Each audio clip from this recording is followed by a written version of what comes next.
March 15, 2023. O'Hare International Airport, Chicago.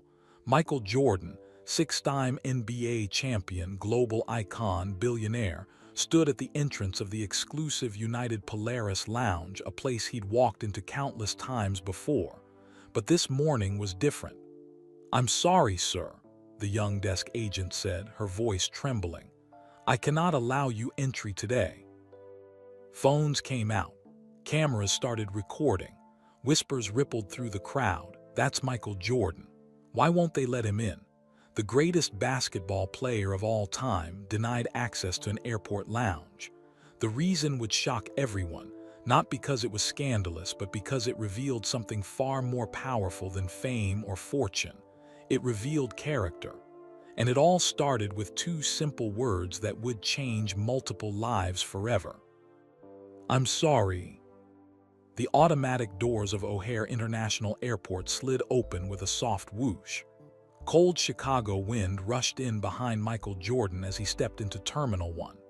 It was 6:45 on a Tuesday morning, March 15, 2023. The airport buzzed with the usual early morning energy.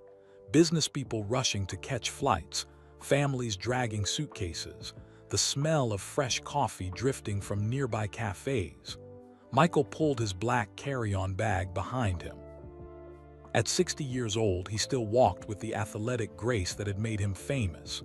He wore dark jeans, a gray sweater, and his favorite leather jacket. Black sunglasses covered his eyes, though a few people still recognized him. They pointed and whispered, but nobody approached. This was Chicago, after all. People here had seen Michael Jordan plenty of times before. He checked his watch. His flight to Charlotte, North Carolina, didn't leave for another hour and 45 minutes.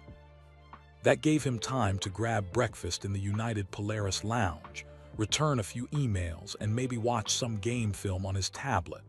The Charlotte Hornets had a big game coming up, and as the team's owner, he liked to stay involved. Michael had been using airline lounges for decades. They were quiet spaces away from the crowds, places where he could think, work, and prepare for whatever came next. This morning, he needed that quiet time.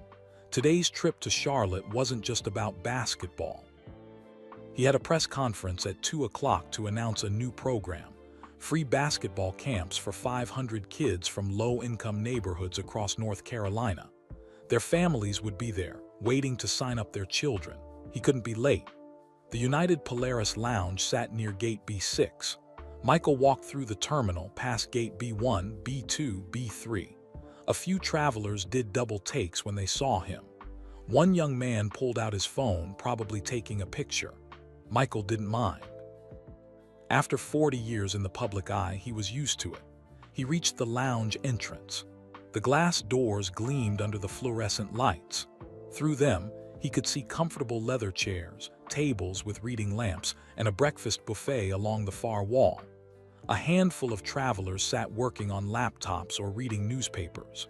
At the front desk stood a young woman, probably in her mid-20s.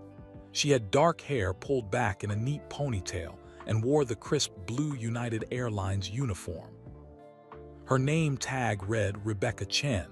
She looked up as Michael approached, and her eyes went wide for just a second. She recognized him. "Good morning," Michael said with a smile. He'd learned long ago that a friendly greeting made everything easier. "Good morning, sir." Rebecca's voice was professional but a little nervous. "Welcome to the United Polaris Lounge. May I see your boarding pass, please?" Michael reached into his jacket pocket and pulled out his phone. He opened his airline app and showed her his digital boarding pass. Charlotte Douglas International Airport, Seat 2A, departure time 8:30 a.m. Rebecca took a scanner from beside her computer and scanned the barcode on his phone. The scanner beeped. She looked at her computer screen, typed something, and waited. Her fingers drummed lightly on the desk. Michael noticed the small details. He always noticed details. That's what made him great at basketball. Rebecca's fingers stopped drumming. Her shoulders tensed. She leaned closer to her computer screen, squinting slightly. Then she typed something else, faster this time. She bit her lower lip. "Is everything okay?" Michael asked. Rebecca didn't answer right away. She clicked her mouse several times, her eyes moving back and forth across the screen. Whatever she was reading, it wasn't good news. Finally, she looked up at Michael. Her face had gone pale. "I'm sorry, sir." Her voice was quieter now, almost a whisper. "I cannot allow you entry today." Michael blinked.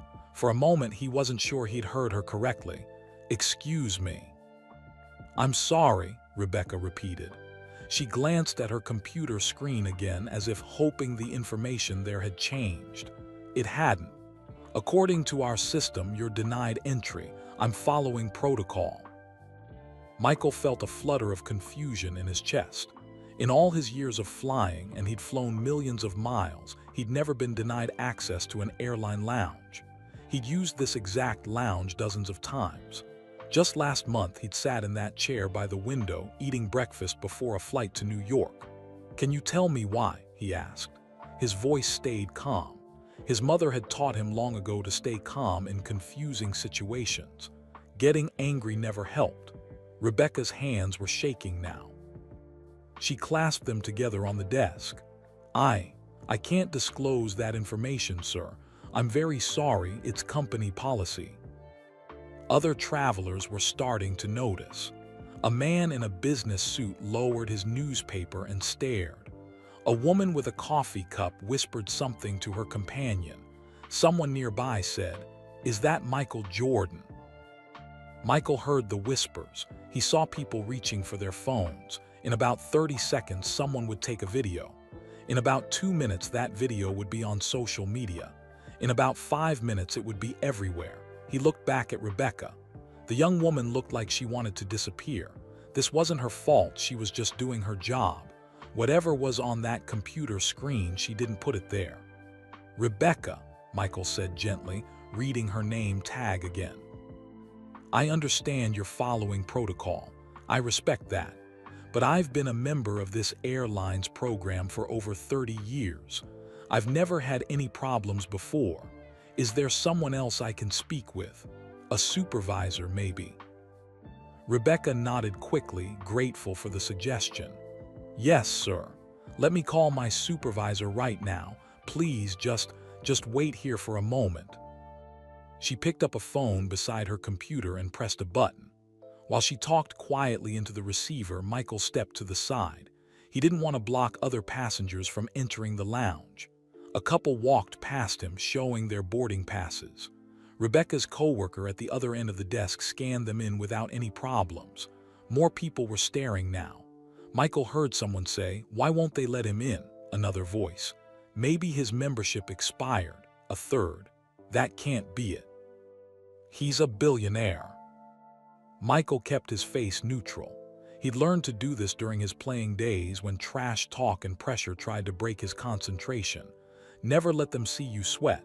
Never let them see you frustrated. Just stay calm and figure out the solution. But inside, he was confused. What could possibly be wrong with his account? His assistant handled all his travel arrangements. His credit cards were fine. He hadn't done anything wrong. So what was on that computer screen that had made Rebecca's face go pale?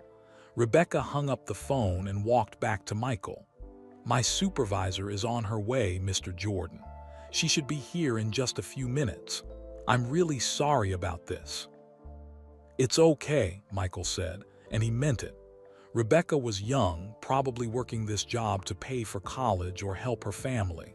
She didn't need him making her day harder. You're doing your job. That takes courage, especially in a situation like this. Rebecca looked surprised, then grateful. "Thank you, sir." A flash of light caught Michael's attention. He turned slightly and saw a teenager, maybe 16 years old, holding up a phone. The kid was definitely recording. Great. By lunchtime, this would be all over the internet. He could already see the headlines. Michael Jordan kicked out of airport lounge. Or even MJ can't get in. Airport denies basketball legend. Michael thought about the press conference in Charlotte, about the 500 kids and their families waiting to hear about the basketball camps. about the promises he'd made to give children opportunities. If he missed that flight, he'd let them down. Kids from neighborhoods like the one he grew up in, kids who just needed someone to believe in them. He pulled out his phone to text his assistant when he noticed something, or rather someone. Across the corridor near a bank of windows stood a young man in a janitor's uniform. He was maybe 19 or 20 years old, black with close-cropped hair. He was pushing a cleaning cart, but he wasn't cleaning. He was watching Michael. Their eyes met for just a second, and Michael saw something in the young man's face. Recognition, yes, but also something else. Worry, fear.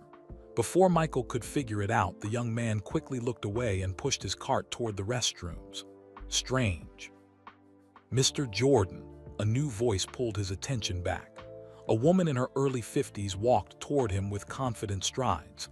She wore the same United Airlines uniform as Rebecca, but with additional pins on her collar that marked her as a supervisor. Her name tag read Patricia Whitmore. She had kind eyes but a serious expression. "I'm Patricia Whitmore, the lounge supervisor. I understand there's been an issue with your account." Her voice was professional but not unkind. "Apparently," Michael said. "Though I don't know what the issue is." Patricia gestured toward a door marked "Staff Only" near the lounge entrance. "Would you mind stepping into my office for a moment? I think we need to discuss this privately." Michael glanced around. At least 20 people were watching now.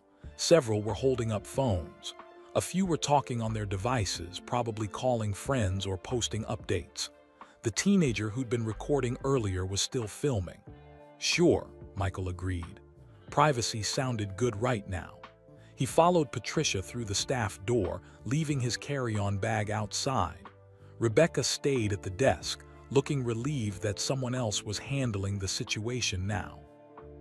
As the door closed behind them, Michael heard someone in the crowd say, "Man, even Michael Jordan gets denied sometimes.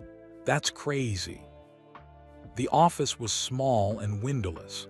A desk with a computer, 2 chairs, a filing cabinet, and a motivational poster on the wall showing an airplane above clouds with the words "Excellence in Service" printed beneath it. Patricia sat behind the desk and woke up her computer. "Please, have a seat, Mr. Jordan." Michael sat. He watched Patricia type on her keyboard, her eyes scanning whatever information appeared on her screen. Her expression didn't change, but he saw her jaw tighten slightly. After what felt like a long time but was probably only 30 seconds, Patricia turned her monitor so Michael could see it. The screen showed his United Airlines account information, his name, his membership number, his flight history. But there was something else. A red banner across the top of the screen with black text. "Account flagged, security investigation in progress. Deny all lounge access until CLEARED."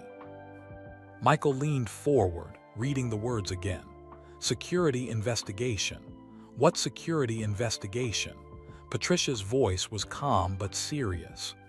"Mr. Jordan, 3 weeks ago, someone used your airline account to book multiple flights under your name and membership number. Those flights were used to transport individuals who are now under federal investigation." Michael felt his stomach drop. "What? That's impossible. I didn't book any unusual flights." "I believe you," Patricia said. "But according to our security system, your account was accessed from multiple locations and used to book 14 different flights over a 5-day period. All of those flights have been flagged by federal authorities." "Federal authorities," Michael repeated. "You mean like the FBI?" Patricia nodded. "The FBI and Homeland Security. The passengers on those flights are connected to an identity theft and financial fraud investigation. Until they can verify that you weren't involved, which I'm sure you weren't, our system automatically denies you access to all premium services." Michael sat back in his chair. This wasn't just an inconvenience. This was serious. Someone had stolen his information. Someone had used his name to commit crimes. and now he was caught up in a federal investigation. "I need to get to Charlotte," he said. "I have a press conference at 2 o'clock. 500 families are counting on me to be there." Patricia looked at her computer again. "What's the press conference about?" "Free basketball camps for kids, scholarships, tutoring, support for families who can't afford those things." Michael's voice was steady but urgent. "These are kids from tough neighborhoods, kids who need to see that someone cares about them. If I don't show up, I let them down." Patricia was quiet for a moment. Michael could see her thinking, weighing her options. She'd probably been with the airline for many years. She knew the rules, but she also seemed like the kind of person who understood that sometimes rules needed flexibility. "Mr. Jordan, I want to help you," she finally said. "But I can't override a federal security flag. I don't have that authority. Nobody in this airport does." Michael nodded. He understood. She was just doing her job, following the law. He respected that, but those kids were waiting. Those families had taken time off work to come to the press conference. He'd made them a promise. "What do I need to do?" he asked. Before Patricia could answer, there was a knock on the office door. Both of them turned. The door opened slightly and Rebecca Chen peeked in. "Ms. Whitmore, I'm sorry to interrupt, but there's someone here who says he needs to talk to you and Mr. Jordan. Right now. He says it's about the account issue." Patricia frowned. "Who?" Rebecca opened the door wider. Standing behind her, looking terrified and guilty, was the young janitor Michael had seen earlier, the one who'd been watching him with that worried expression. The young man stepped into the office. His hands were shaking. His voice trembled when he spoke. "Mr. Jordan, I'm so sorry. This is all my fault." The young man stepped into the office. His hands were shaking. His voice trembled when he spoke. "Mr. Jordan, I'm so sorry. This is all my fault." Michael looked at the janitor standing in the doorway. The young man couldn't have been more than 19 or 20. His United Airlines maintenance uniform was clean but worn. His name tag read Marcus Thompson. Sweat beaded on his forehead even though the office was cool. Patricia Whitmore stood up from her desk. "Excuse me, but who are you? And what do you mean this is your fault?" Marcus swallowed hard. His eyes darted between Patricia and Michael like a cornered animal looking for escape. But he didn't run. Instead, he took a deep breath and stepped fully into the office. Rebecca Chen closed the door behind him, leaving the three of them in the small space. "My name is Marcus Thompson. I work here cleaning crew. And I think I know how someone got Mr. Jordan's account information." Michael studied the young man's face. He saw genuine fear there, but also courage. It took guts to walk into this office and confess to something. Michael knew about courage. He also knew about fear. "Sit down," Michael said gently, gesturing to the chair beside his own. "Tell us what happened." Marcus sat, but he perched on the edge of the chair like he might need to run at any moment. His hands twisted together in his lap. 3 weeks ago, Marcus began, his voice barely above a whisper, "you came to my school, Carver Elementary on the south side. You talked to the kids there about staying in school, working hard, following dreams. You were amazing, Mr. Jordan. You made us all believe we could do something with our lives." Michael remembered that visit. He'd spent 2 hours at Carver Elementary talking to students from kindergarten through 8th grade. Many of them came from poor families, single-parent homes, neighborhoods where violence and drugs were everyday problems. He'd told them about his own struggles, about being cut from his high school basketball team, about never giving up. "I remember," Michael said. "It was a good day." "After you spoke," Marcus continued, "you signed autographs. You signed one for me. You wrote 'Dream big, work hard' on a piece of paper and you signed your name." His voice cracked. "I was so excited. I'd never met anyone famous before. You were so nice to me. You asked about my life, my plans. You told me I could go to college if I worked for it." Patricia Whitmore crossed her arms. What does this have to do with Mr. Jordan's airline account? Marcus's eyes filled with tears. I was so proud of that autograph. When I got home, I took a picture of it. I wanted to show my friends, you know. I wanted them to see that Michael Jordan actually talked to me, that he believed in me. So I posted the picture on Instagram and Twitter. I tagged it with Michael Jordan and Dreams and a bunch of other stuff. He paused, wiping his eyes with the back of his hand. I didn't notice it at the time, Marcus said. But in the picture, you could see the edge of Mr. Jordan's boarding pass in the background. He'd set it on the table while he signed autographs. The picture was clear enough that you could read his United Polaris membership number. Patricia's expression changed from confused to understanding to angry, all in the space of 3 seconds. You posted his private account information on social media. I didn't mean to, Marcus said desperately. I swear I didn't even see it in the picture. I just wanted to share the autograph. I wasn't thinking about anything else. Michael felt the pieces clicking together in his mind. Someone had seen that post. Someone had zoomed in on the photo, found his membership number, and used it to access his account. With that number and a little bit of publicly available information about him, a skilled criminal could do a lot of damage. How many people saw your post? Patricia asked. Marcus hung his head. It got shared a lot, like thousands of times, maybe more. People kept reposting it, saying things like, even MJ is inspiring kids, and this is what real heroes do. I thought it was cool that so many people cared. I had no idea what I'd done. The office fell silent. Michael could hear the muffled sounds of the airport outside, announcements over the PA system, the rumble of suitcase wheels, distant conversations. Patricia turned to her computer and typed rapidly. After a moment, she said, "The fraudulent booking started 4 days after your school visit, Mr. Jordan. That timeline matches." Michael thought about those 14 flights Marcus had mentioned. 14 flights booked by criminals using his name, his membership, his identity, flying across the country doing who knows what, stealing, scamming, hurting people. And it all traced back to a kid who just wanted to share his excitement about meeting his hero. Marcus was crying now, tears running down his cheeks. "I'm so sorry, Mr. Jordan. I ruined everything. You were so kind to me and I messed up your life. I understand if you want to press charges or sue me or whatever. I deserve it." Michael looked at this young man falling apart in front of him. He saw himself at 19, scared, uncertain, desperate to prove himself, making mistakes and learning from them. But he also saw something else. He saw a moment from long ago, a moment that shaped everything he became. Brooklyn, New York, 1956. The memory came to Michael clearly, even though it wasn't his own memory. It was a story his mother had told him many times.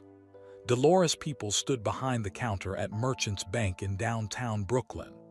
She was 22 years old, one of the few black women working at the bank. She'd gotten the job through a combination of excellent grades, persistence, and a manager who believed in giving people chances regardless of their race. Most days were routine, cashing checks, helping customers with deposits, answering questions about accounts. But some days were hard. Some days, customers looked at her dark skin and decided she couldn't possibly be smart enough to help them. They demanded to speak to someone else, someone white. They spoke to her like she was stupid or invisible. On this particular Tuesday afternoon, a well-dressed white man approached her window.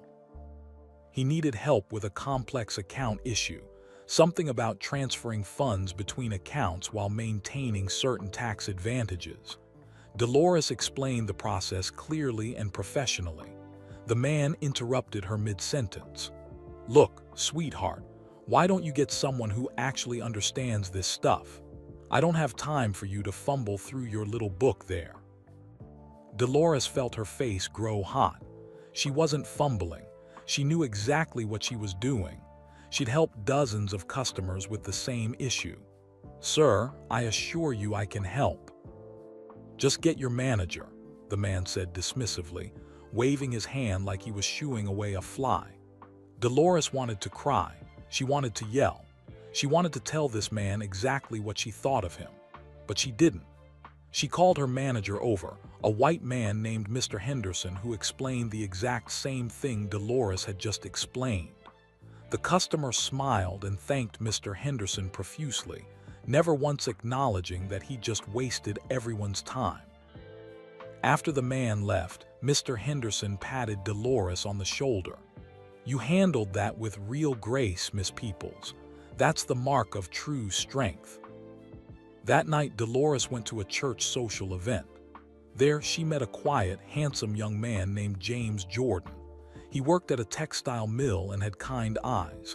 They talked for hours. James asked her about her day. Dolores told him about the rude customer.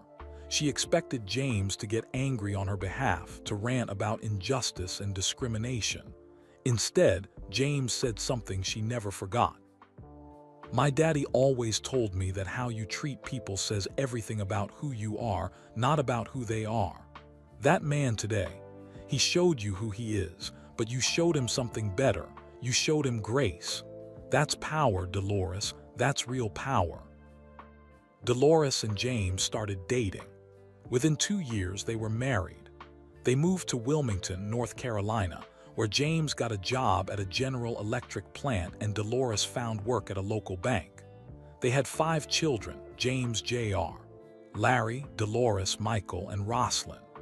Michael Jeffrey Jordan was born on February 17, 1963 in Brooklyn during a visit to family, but he grew up in Wilmington. He was the 4th child, often overlooked, the middle kid who had to fight for attention and recognition. Wilmington, North Carolina, 1972. 9-year-old Michael sat in the back seat of his mother's car, waiting. Through the window, he could see inside the bank where his mother worked.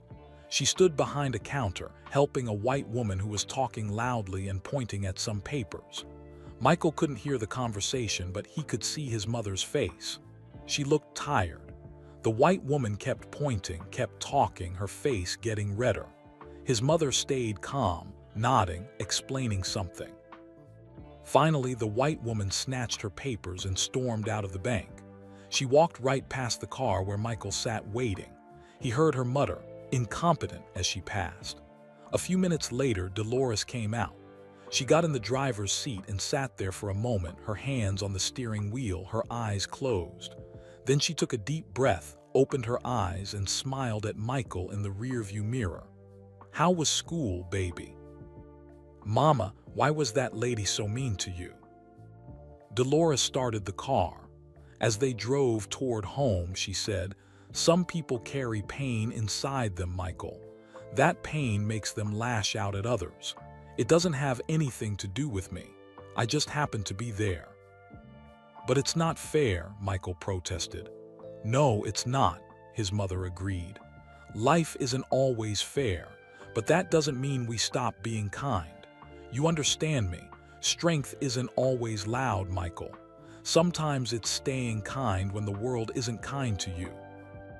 That lesson stuck with Michael. His mother worked 2 jobs, the bank during the day and doing alterations and sewing at night, to help provide for 5 children. She never complained. She never became bitter. She treated everyone with dignity, from the bank president to the janitor who cleaned the floors. His father taught similar lessons. James Jordan worked long shifts at the General Electric plant, operating machinery, coming home exhausted. But he always had time for his children. He taught them about hard work, about integrity, about treating people right. "Doesn't matter if someone's a doctor or a garbage man," James told his children over dinner one night. "You treat them with respect. You look them in the eye. You remember their name, because everybody matters and everybody's doing the best they can with what they've got." Michael watched his parents navigate a world that didn't always treat them fairly. His father faced discrimination at the plant, passed over for promotions, paid less than white workers with less experience. His mother dealt with customers who assumed she was less intelligent because of her skin color. But James and Dolores Jordan never let bitterness poison them. They never taught their children to hate. They taught them to be better than the hate they encountered. Back in Patricia Whitmore's office, present day, Michael looked at Marcus Thompson, this terrified 19-year-old who'd made an innocent mistake that criminals had exploited. He thought about his mother facing that rude customer with grace. He thought about his father teaching him that everyone deserves respect. "Marcus," Michael said quietly, "look at me." Marcus raised his tear-stained face. "You made a mistake," Michael continued. "A big one, but you didn't do it on purpose, did you?" "No, sir," Marcus whispered. "I swear I didn't. I just wanted to share that I met you. You were so nice to me. You made me feel like I mattered." "You do matter," Michael said firmly, "and making a mistake doesn't change that." Patricia Whitmore interjected, "Mr. Jordan, with all due respect, this young man's carelessness led to identity theft, fraud, and a federal investigation. There have to be consequences." "You're right," Michael agreed. "There should be consequences, but the consequences should fit the action. Marcus didn't commit fraud. He didn't steal my identity. He made a mistake, posting something online without thinking about privacy and security. That's something we need to address through education, not punishment." He turned back to Marcus. "How did you figure out this was your fault?" Marcus wiped his eyes. "Last week I saw a news article about airline fraud. It mentioned people stealing frequent flyer accounts to book flights for criminal activity. Something clicked in my brain. I went back and looked at my Instagram post from 3 weeks ago. That's when I saw your boarding pass number in the picture. I felt sick. I deleted the post immediately, but it was too late. Thousands of people had already shared it." "Why didn't you come forward sooner?" Patricia asked. "I was scared," Marcus admitted. "I thought I'd go to jail. I thought I'd lose my job. I'm taking classes at Harold Washington College, Community College. I work here part-time to pay tuition. If I lose this job, I can't afford school. I can't afford anything. My mom's sick and I help pay her medical bills. I was terrified of what would happen." He looked at Michael with desperate eyes. "But then this morning I saw you getting denied at the lounge entrance. I saw the security guards coming. I saw all those people filming you. And I realized I couldn't stay quiet anymore. You don't deserve this, Mr. Jordan. You were nothing but kind to me. I had to tell the truth, no matter what it costs me." Michael felt something shift in his chest. This young man had been carrying guilt and fear for a week, but when it mattered most, he chose to do the right thing. That took character. That took courage. "Patricia," Michael said, "I need to get to Charlotte for that press conference. Is there any way we can resolve this so I can make my flight?" Patricia considered. "I need to contact our security department and the FBI liaison. If you're willing to provide a full statement about the identity theft and allow investigators access to your accounts for their investigation, I might be able to get temporary clearance for you to fly." "Absolutely," Michael said. "Whatever they need." Patricia picked up her phone and started making calls. While she spoke to various departments, Michael turned to Marcus. "What are you studying at college?" Marcus seemed surprised by the question. "Computer science. I want to learn about cybersecurity and information technology. I'm good with computers. I always have been." "That's good," Michael said. "The world needs more people who understand technology and how to use it responsibly." "Mr. Jordan, I'm so sorry," Marcus said again. "I never meant to hurt you." "I know you didn't," Michael replied. "And I forgive you. But now you need to learn from this. You need to help make sure this doesn't happen to other people." Rebecca Chen, who'd been standing quietly by the door, spoke up. "Mr. Jordan, there are a lot of people outside with cameras. This is going viral on social media. People are saying you were denied access because of discrimination, or because you're in financial trouble, or all kinds of crazy theories. Michael sighed. The internet loved speculation. By lunchtime, there would be a dozen conspiracy theories about why Michael Jordan couldn't get into an airport lounge. Patricia hung up the phone. "Okay, I've spoken with security and our FBI liaison. Mr. Jordan, you're cleared to fly today, but you'll need to provide a formal statement to federal investigators within 48 hours. They'll contact you to schedule that." Relief flooded through Michael. He could make his flight. He could get to Charlotte. He could keep his promise to those 500 families. "Thank you, Patricia," he said sincerely. She nodded. "I'm sorry for the inconvenience, but I hope you understand we have to take security seriously." "You absolutely do," Michael agreed. "You did exactly what you should have done." He stood up and looked at Marcus, who remained sitting, looking miserable and scared. "Marcus, what's going to happen to me?" the young man asked. "Am I going to lose my job? Am I going to get arrested?" Michael thought about his answer carefully. He thought about his mother's grace under pressure. He thought about his father's teachings about treating people with dignity. He thought about all the chances people had given him throughout his life. "That's not up to me," Michael said honestly. "But I'll tell you what I'm going to do. I'm going to make sure you get the education you need about online privacy and security. And I'm going to help you finish college, so you can use your computer skills to protect people, instead of accidentally endangering them." Marcus stared at him, disbelief written across his face. You want to help me, after what I did?" "You made a mistake," Michael said. "But you also showed courage by coming forward. That matters. Now come on, I need to catch a flight and you need to get back to work. We both have responsibilities." As Michael left the office, he glanced back at Marcus one more time. The young man sat in the chair, crying again, but this time not from fear. This time from relief and gratitude. Michael understood. Sometimes the kindness we receive when we least deserve it changes us more than any punishment ever could. He thought about his parents, about the lessons they'd taught him, about the values they'd instilled. Grace under pressure, strength in kindness, power in forgiveness. Those lessons had carried him through championships and losses, through fame and tragedy, through the highest highs and lowest lows of an extraordinary life. And today, in a small office in O'Hare International Airport, those lessons were still guiding him, just like they always had, just like they always would. Michael walked out of Patricia Whitmore's office and into the corridor outside the United Polaris Lounge. The crowd had grown larger.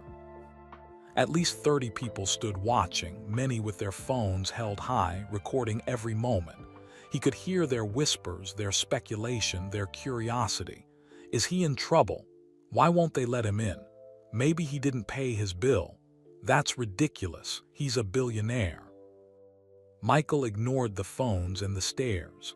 He'd learned long ago that you can't control what people think or say about you. You can only control how you respond. Rebecca Chen stood at the lounge desk, looking relieved that the situation was resolved. Patricia walked beside Michael, professional and composed. "Mr. Jordan," Patricia said loud enough for nearby travelers to hear, "thank you for your patience while we sorted out that security matter. You're all set now. Have a wonderful flight." It was a graceful way to end things. No drama, no details, just a simple resolution. Michael appreciated that. "Thank you for your help," he said, shaking her hand. As he collected his carry-on bag and headed toward his gate, a reporter from a local news station pushed through the crowd. The woman held a microphone and had a cameraman behind her. Mr. Jordan, can you tell us why you were denied entry to the lounge?" Michael paused.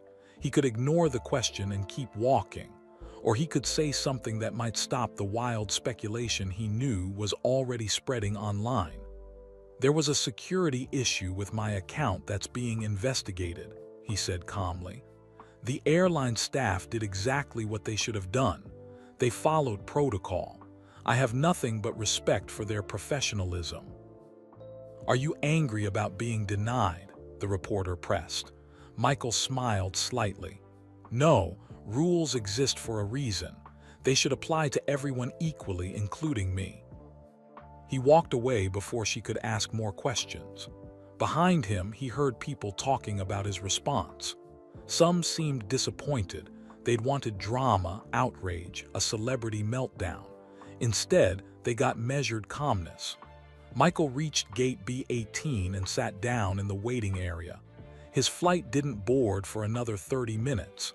He pulled out his phone and saw dozens of text messages.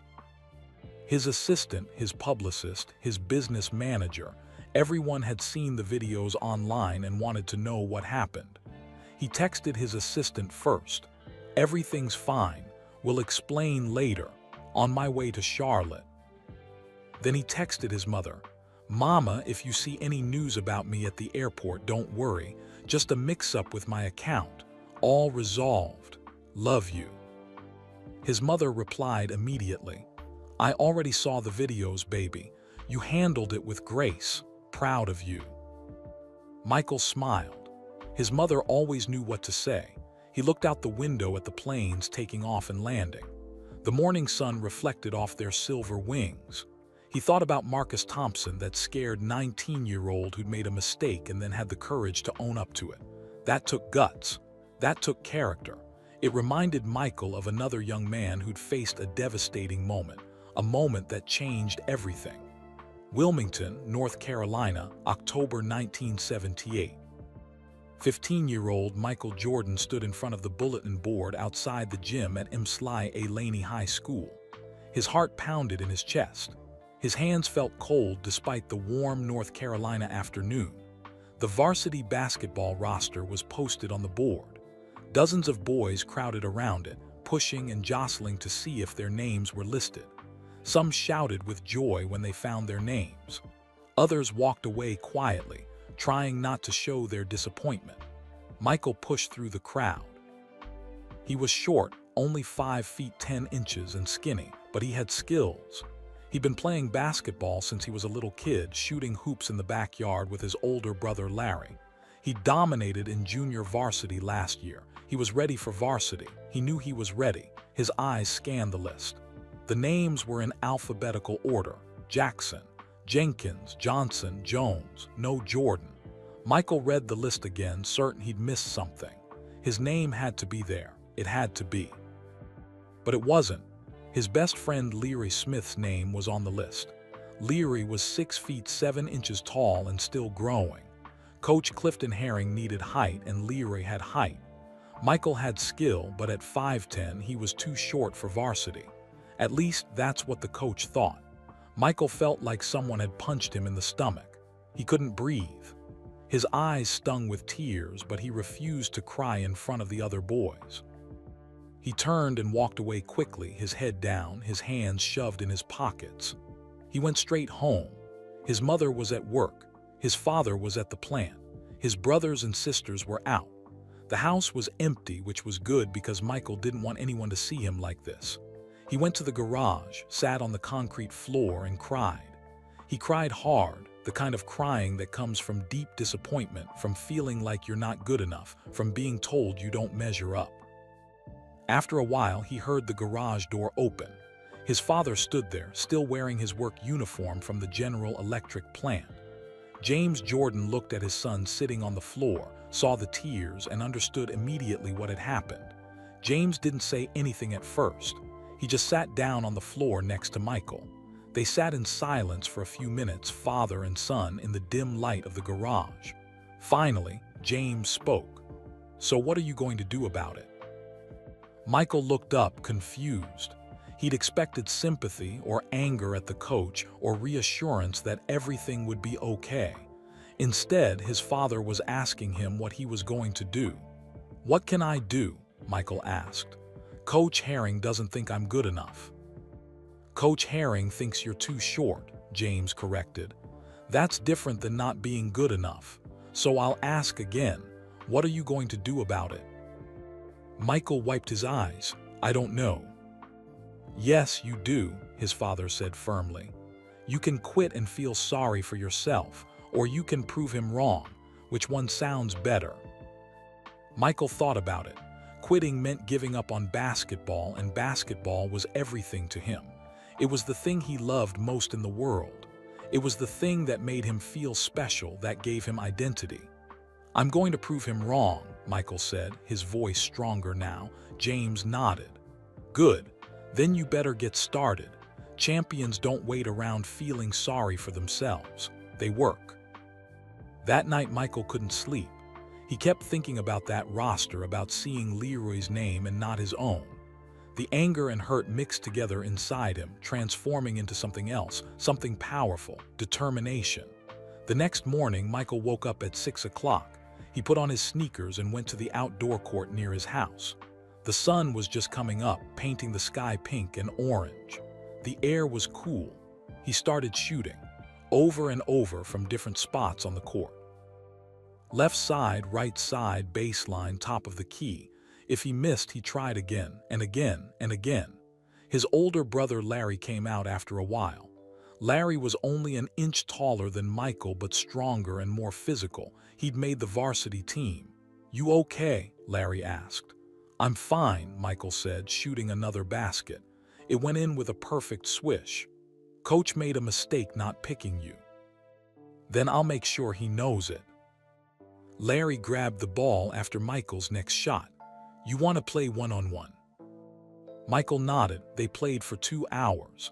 Larry was tough, physical, aggressive. He didn't go easy on his younger brother. He pushed, shoved, talked trash. It was exactly what Michael needed. Every time Larry scored, Michael got angrier. Every time Michael scored, he wanted more. They played until both of them were drenched in sweat and exhausted. You're getting better, Larry admitted as they walked back to the house. I have to, Michael said simply. This became their routine. Every morning before school, Michael practiced alone. After school, he practiced with the junior varsity team. Coach Herring had put him on JV. At night, Michael and Larry played one-on-one until dark. Michael's mother, Dolores, watched this transformation. Her son had always been competitive, but now he was obsessed. Basketball became more than a sport to him. It became his mission. She worried sometimes that he was pushing too hard.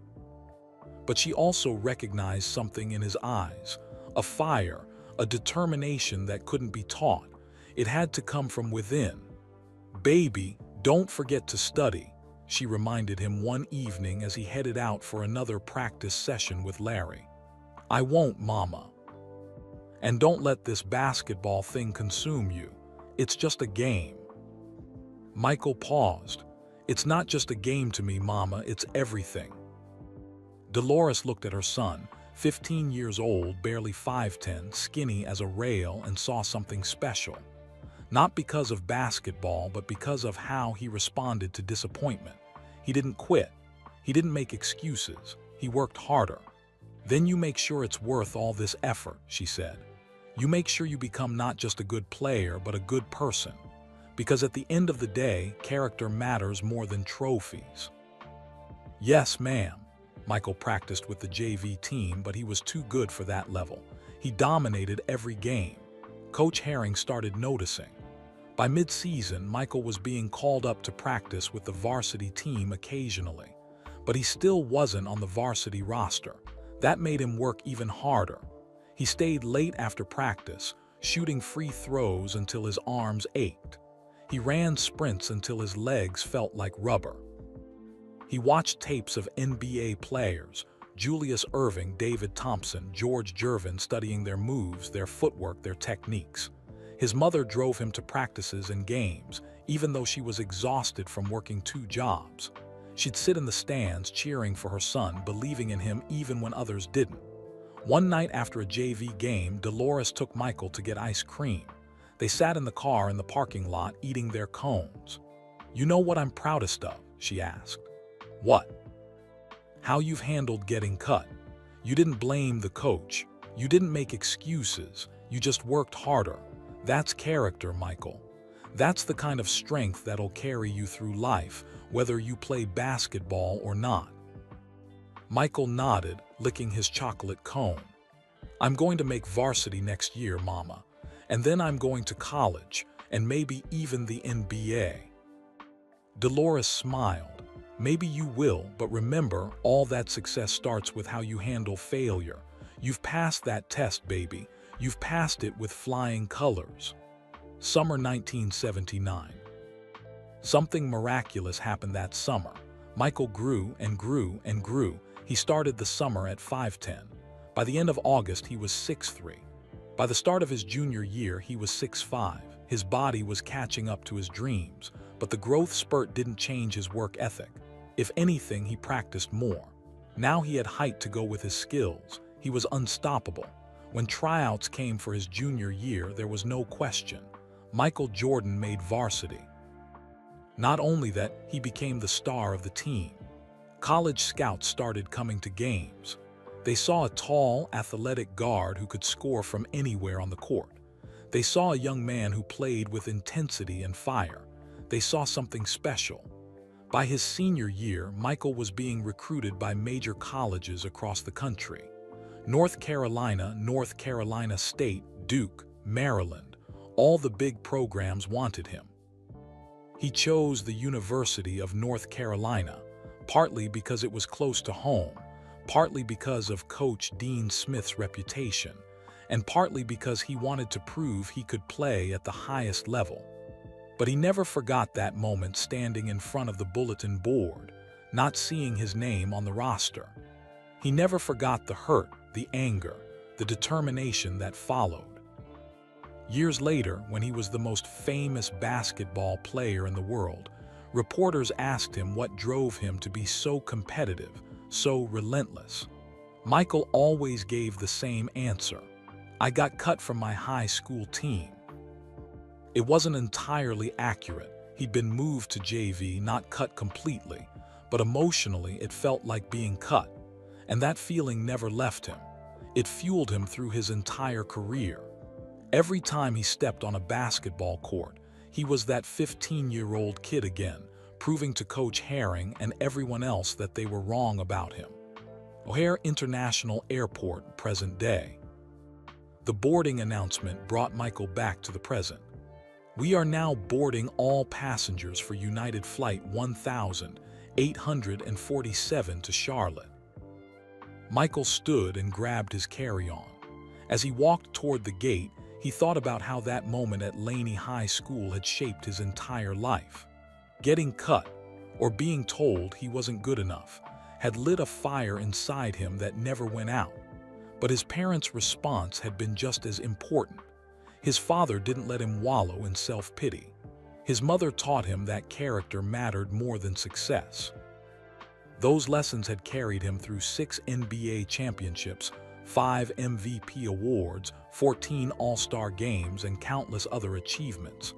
But more importantly, those lessons taught him how to treat people, how to respond to setbacks, how to turn disappointment into determination. He thought about Marcus Thompson again. That young man was at his own crossroads. He'd made a mistake that could have destroyed his future, but instead of running from it, he'd faced it. That took the same kind of courage Michael had needed when he was 15. Maybe Marcus would use this experience the way Michael had used getting cut. Maybe he'd become stronger, wiser, better because of it. Michael handed his boarding pass to the gate agent and walked down the jetway toward the plane. Through the windows, he could see the Chicago skyline in the distance. This city had been his home for so many years. The Bulls, the championships, the glory days. But it all traced back to a garage in Wilmington, North Carolina, where a father sat with his disappointed son and asked a simple question. So, what are you going to do about it? That question changed everything. And the answer Michael gave that day, choosing to work harder rather than give up, set him on a path that led to greatness. Not just basketball greatness, human greatness.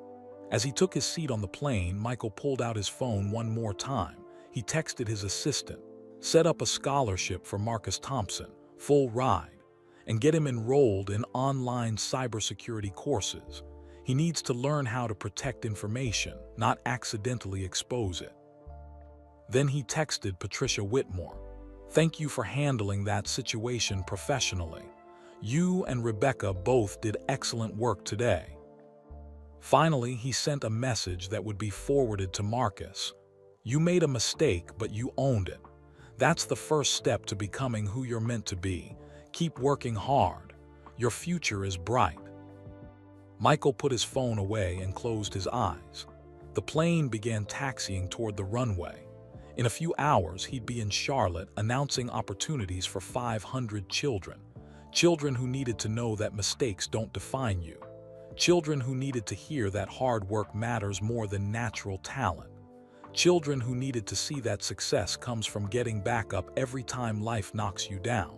He couldn't wait to tell them, because he knew from experience. He knew it in his bones. And it all started with a cut that changed everything. The plane lifted off the runway, ascending into the clear morning sky. Michael looked out the window as Chicago grew smaller beneath him. From up here, the city looked peaceful, the buildings like toys, the cars like ants crawling along gray ribbons of highway. He thought about the journey that had brought him from that garage in Wilmington to this moment. So many steps along the way, so many choices that could have gone differently. His phone buzzed with a text from his assistant. "Marcus Scholarship approved. He'll receive notification this afternoon. Also, FBI wants to schedule interview for tomorrow. Is 2 p.m. okay?" Michael typed back, "Perfect, thank you." He settled into his seat and let his mind drift back to those early days when everything was just beginning, when the whole world was opening up before him. Chapel Hill, North Carolina, September 1981. Michael Jordan walked onto the University of North Carolina campus carrying 2 suitcases and a basketball. He was 18 years old, 6 feet 6 inches tall, and nervous as could be. The campus was beautiful, old brick buildings, huge trees, students everywhere. But Michael barely noticed. He was thinking about basketball. Coach Dean Smith had recruited him, but so had many other schools. Choosing UNC meant staying close to home, but it also meant living up to enormous expectations. Coach Smith was a legend. He'd coached some of the greatest players in college basketball history. His teams played disciplined, team-oriented basketball. No showboating, no selfish play, everyone working together toward a common goal. Michael's roommate was Buzz Peterson, another freshman recruit. They became fast friends, staying up late talking about basketball, about their dreams, about the pressure they felt. "You think we're good enough?" Buzz asked one night. "We better be," Michael replied. "We didn't come here to fail." Practice started, and Michael quickly learned that college basketball was different from high school. The players were bigger, stronger, faster. The coaches demanded perfection. Every drill had a purpose. Every play had to be executed exactly right. Coach Smith pulled Michael aside after the first week of practice. "You've got tremendous talent," Smith said, "but talent alone doesn't win championships. You understand?" "Yes, sir. I need you to trust your teammates. I need you to play within the system. Can you do that?" Michael nodded. It was hard sometimes. He knew he could score whenever he wanted, but Coach Smith's system required patience, passing, teamwork. But Michael learned. He listened. He trusted the process. His parents drove up from Wilmington for home games. Dolores and James sat in the stands, watching their son play for one of the most prestigious basketball programs in the country. They were proud, but they kept Michael grounded. After games, win or lose, his father always asked the same question. Did you play hard? Did you play smart? Did you play with integrity? Those 3 things mattered more than the score. March 29, 1982, NCAA championship game. The Louisiana Superdome in New Orleans was packed with over 61,000 fans. The University of North Carolina Tar Heels faced Georgetown University for the national championship. Michael was a freshman, just 18 years old. Georgetown had Patrick Ewing, a 7-foot center who dominated the paint. The game was tight, physical, intense. With 32 seconds left, Georgetown led 62-61. North Carolina had the ball. Coach Smith called a timeout and drew up a play. In the huddle, Michael felt his heart pounding. This was the biggest moment of his life. National championship on the line. Millions watching on television. Coach Smith looked at his players. "We're going to run the play. Everyone execute. Michael, if you're open, take the shot." The team broke the huddle and walked back onto the court. Michael's legs felt shaky. His mouth was dry. He looked into the stands and found his parents. His father gave him a small nod. The ball was inbounded. It moved around the perimeter, pass, pass, pass. Then it came to Michael on the left wing, about 17 feet from the basket. He was open. Time seemed to slow down.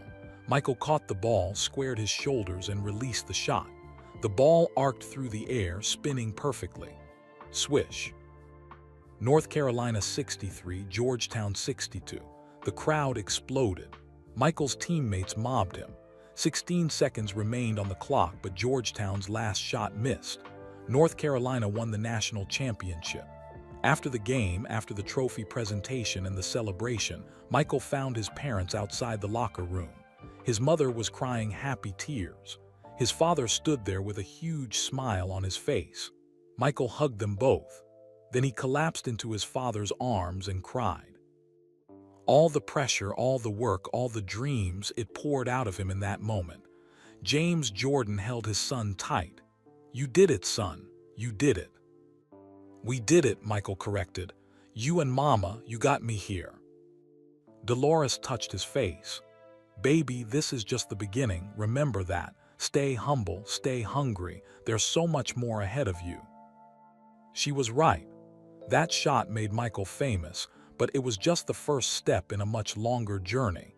1980 to 1984, college years. Michael played 3 years at North Carolina. He was named ACC Freshman of the Year. He made All-American teams. He won awards and recognition. But Coach Dean Smith taught him lessons that went beyond basketball. One afternoon, Michael arrived at the gym early and saw Coach Smith having lunch with a black student who wasn't on the basketball team. Later, Michael learned that Coach Smith regularly mentored students, helped them with scholarships, and advocated for integration and equality on campus. In the 1960s, Coach Smith had helped integrate a local restaurant by bringing a black member of his church there for dinner. This was in North Carolina, in the heart of the segregated South. It took courage. Michael learned that using your position to help others wasn't just good, it was necessary. If you had power and influence, you had a responsibility to make things better for people who had less. After his junior year, Michael declared for the NBA draft. It was time. He'd won a national championship. He'd proven himself at the college level. Now came the next challenge. New York City, June 19, 1984. The NBA draft took place at the Felt Forum in Madison Square Garden. Michael sat with his parents and his agent, waiting to hear his name called. The Houston Rockets had the first pick. They selected Hakeem Olajuwon, a 7-foot center from the University of Houston. That made sense. Houston needed a center. The Portland Trail Blazers had the second pick. Everyone expected them to take Michael. Instead, they chose Sam Bowie, a 7'1" center from Kentucky. Michael felt a familiar feeling wash over him, being passed over, being told someone else was better, just like getting cut from the high school team. Then the Chicago Bulls, with the third pick, selected Michael Jordan. Michael smiled and shook hands with NBA Commissioner David Stern. He put on a Chicago Bulls hat. Cameras flashed. Reporters shouted questions. But inside, Michael was thinking, they passed on me twice. Portland passed on me. I'm going to make them regret that for the rest of their lives. His father leaned over and whispered, You don't need to be picked first to be the best. You just need to work harder than everyone else." Michael nodded. Message received. Chicago, Illinois, fall 1984. Chicago was different from Wilmington and Chapel Hill. It was big, loud, crowded, and cold. Michael had never experienced winter like Chicago winter. Brutal winds off Lake Michigan, snow piling up on sidewalks, temperatures that made your face hurt. But he loved the city's energy. He loved the fans who were passionate and loyal. He loved his teammates, even though the Bulls weren't very good yet. Michael signed a contract with the Bulls for $6 million over 7 years. It sounded like an enormous amount of money to a kid who'd grown up watching his parents work multiple jobs just to make ends meet. He called his mother after signing the contract. "Mama, I'm going to buy you and Daddy a house. A nice one. You'll never have to work again." Dolores laughed. "Baby, I like working, but thank you. Just don't forget where you came from. Money changes people if they let it." "It won't change me," Michael promised. "We'll see," Dolores said gently. "Fame and money are tests, Michael. Bigger tests than any basketball game. You stay close to God. You stay close to family. You treat people right. That's how you pass those tests." Michael thought about her words often during that first season. Basketball was easy compared to handling fame. People recognized him everywhere. They wanted autographs, pictures, conversations. They wanted pieces of him. It was overwhelming sometimes. He called home every Sunday just like his mother requested. Those phone calls kept him grounded. His parents asked about his life, his health, his happiness, not about his statistics or his fame. Meanwhile, Nike took a chance on the young rookie. They created a signature shoe line called Air Jordan. The shoes were black and red, Chicago Bulls colors, but they violated NBA uniform rules, which required shoes to be mostly white. The NBA fined Michael $5,000 every time he wore them. Nike paid the fines and used the controversy in their marketing. Banned by the NBA. The shoes became a cultural phenomenon. Kids everywhere wanted Air Jordans. Sales exploded. By 1986, Nike's basketball division went from $150 million in sales to over $800 million. Michael was becoming more than a basketball player. He was becoming a brand, an icon, a cultural force. But he tried to stay the same person his parents raised. When he signed autographs, he looked people in the eye. When service workers helped him at restaurants or hotels, he learned their names and thanked them sincerely. When kids approached him, he took time to talk with them, to encourage them. His parents had taught him, everyone matters. Everyone deserves respect and dignity. Chicago, 1985. One evening, Michael went to Bennigan's restaurant with some teammates. While waiting for a table, he noticed a beautiful woman sitting at the bar. She had confidence and grace. She wasn't staring at him like most people did. She seemed completely uninterested in the fact that Michael Jordan was standing nearby. That intrigued him. He approached her. "Hi, I'm Michael." She looked up. "I know who you are." "What's your name?" "Juanita Vano." They started talking. Juanita was a model and loan officer. She was smart, independent, and not impressed by fame. She treated Michael like a regular person, which was exactly what he needed. They started dating. Juanita kept him grounded during those early years when fame could have consumed him. She reminded him that basketball was his job, not his identity. "You're Michael Jordan the person," she told him one night. "Not just Michael Jordan the basketball player. Don't forget that." It was good advice. Advice he tried to follow. 1985-1989, building something. Michael's career with the Bulls started strong but hit obstacles. The team wasn't good enough yet. They kept losing in the playoffs, mostly to the Detroit Pistons, a physical team that played rough, aggressive defense. The Pistons created special defensive schemes just to stop Michael, schemes that involved hard fouls, physical contact, and constant pressure. They called it the Jordan Rules. Michael took a beating night after night. He came home bruised and sore, but he never complained. Instead, he worked on getting stronger, building muscle so he could withstand the punishment. His father flew to Chicago for games, even though it meant missing work at the plant. James would sit in the stands, watching his son take hit after hit from Detroit's defenders, watching him get knocked down and get back up over and over. After one particularly brutal loss, James met Michael outside the locker room. "Those guys are trying to hurt you," James said, concern in his voice. "I know," Michael replied, "but they can't stop me unless I let them, so I won't let them." James smiled. That was his son, stubborn, determined, refusing to quit no matter how hard things got. On September 2, 1989, Michael and Juanita got married in Las Vegas. It was a small ceremony, just family and close friends. Michael's parents were there, happy to see their son building a life beyond basketball. Later that year, Michael and Juanita had their first child, a son they named Jeffrey Michael Jordan. Holding his newborn son, Michael thought about his own father, about all the lessons James had taught him, about the values he wanted to pass on to the next generation. "I'm going to be there for you," Michael whispered to baby Jeffrey. "Every game, every moment, just like my daddy was there for me."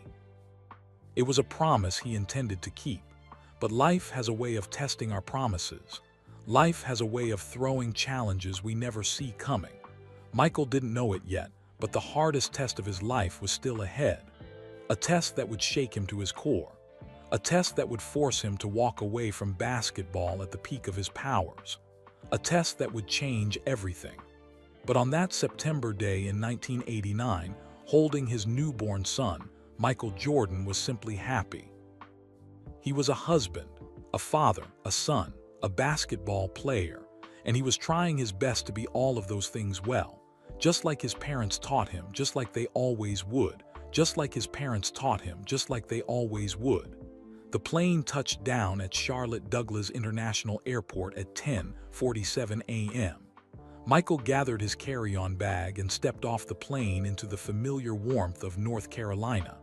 This was home, or close to it.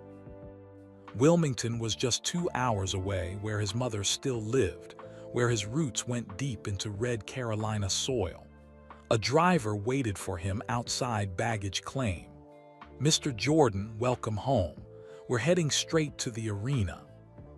"Yes, please. I don't want to be late." As the car drove through Charlotte, Michael looked out the window at the city he now called his second home. He owned the Charlotte Hornets. This was his team, his city, his responsibility. But today wasn't about business. Today was about keeping a promise to 500 families. His phone buzzed. A text from Marcus Thompson. "Mr. Jordan, I just got an email about a scholarship. Is this real? I can't believe it. Thank you doesn't seem like enough." Michael smiled and typed back, "It's real. Now work hard and make the most of it. That's all the thanks I need." He put his phone away and thought about promises, the ones we make to others and the ones we make to ourselves. He'd made a lot of promises over the years. Some he'd kept. Some had been harder to keep than he'd expected. The hardest promise he'd ever made was the one he made to himself back in 1991. Chicago Stadium, June 12, 1991. The Chicago Bulls faced the Los Angeles Lakers in Game 5 of the NBA Finals. The series stood at 3-1 with the Bulls leading. One more win and Michael would have his first championship. 7 years. 7 years he'd been in the NBA, carrying the weight of expectations, listening to critics say he was a great scorer but not a winner. People compared him to Magic Johnson and Larry Bird, who had multiple championships. People said Michael was too selfish, that he'd never win the big one. Tonight he could silence those critics forever. The game was tight. Magic Johnson, one of Michael's heroes, was playing brilliantly despite being near the end of his career. The Lakers fought hard, knowing this might be their last chance, but Michael wouldn't be denied. He scored from everywhere, driving layups, pull-up jumpers, acrobatic shots in traffic. He played defense with intensity. He willed his team forward. The Bulls won 108-101. When the final buzzer sounded, Michael's teammates mobbed him. Scottie Pippen hugged him. Coach Phil Jackson smiled from the sideline. The Chicago Stadium crowd roared. Michael's first thought was, "I need to find my father." He pushed through the celebration, searching the crowd. Then he saw them, his parents, making their way down from the stands. James Jordan wore a huge smile. Dolores had tears streaming down her face. Michael went straight to his father and collapsed into his arms.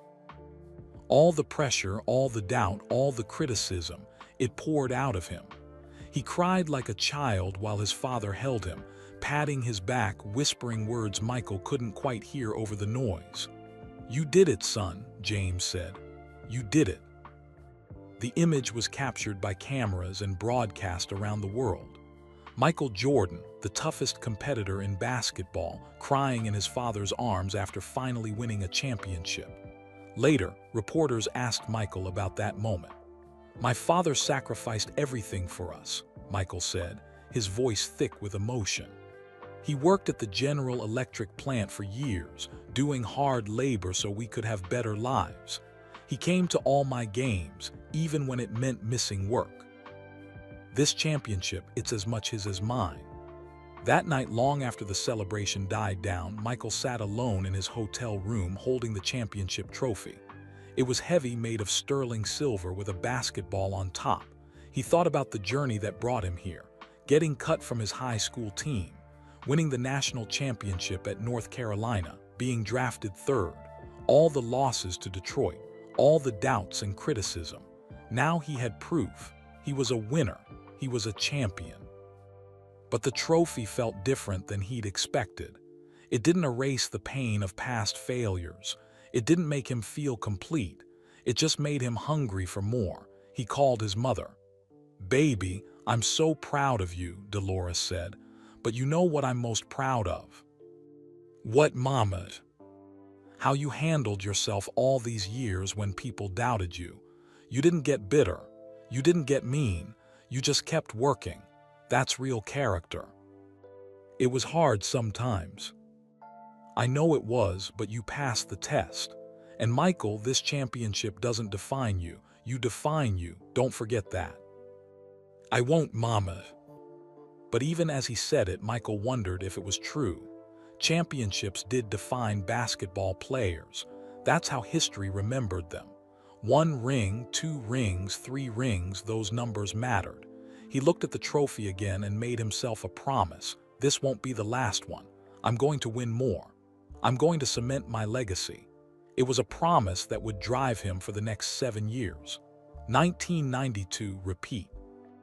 The Bulls won again in 1992, defeating the Portland Trail Blazers, the same Portland team that had passed on Michael in the 1984 draft. Michael took special satisfaction in that victory. In the first game of the series, Michael hit 6 three-pointers in the first half. After the 6th one, he jogged back down the court and shrugged at the broadcast table as if to say, "I don't know how I'm doing this." That shrug became iconic. The Bulls won the series 4-2. Michael had 2 championships now. Magic Johnson had 5. Larry Bird had 3. Michael was gaining ground on his heroes.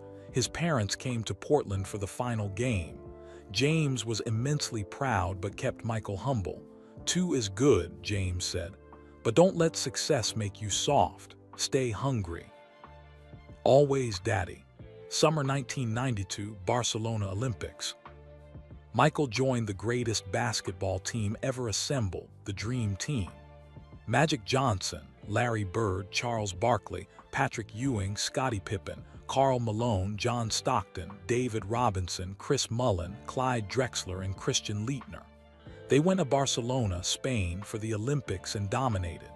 They didn't just win games, they destroyed opponents by an average of 44 points. The closest game was a 32-point victory over Croatia. But for Michael, the most important part wasn't the winning. It was seeing how basketball united people across languages and cultures.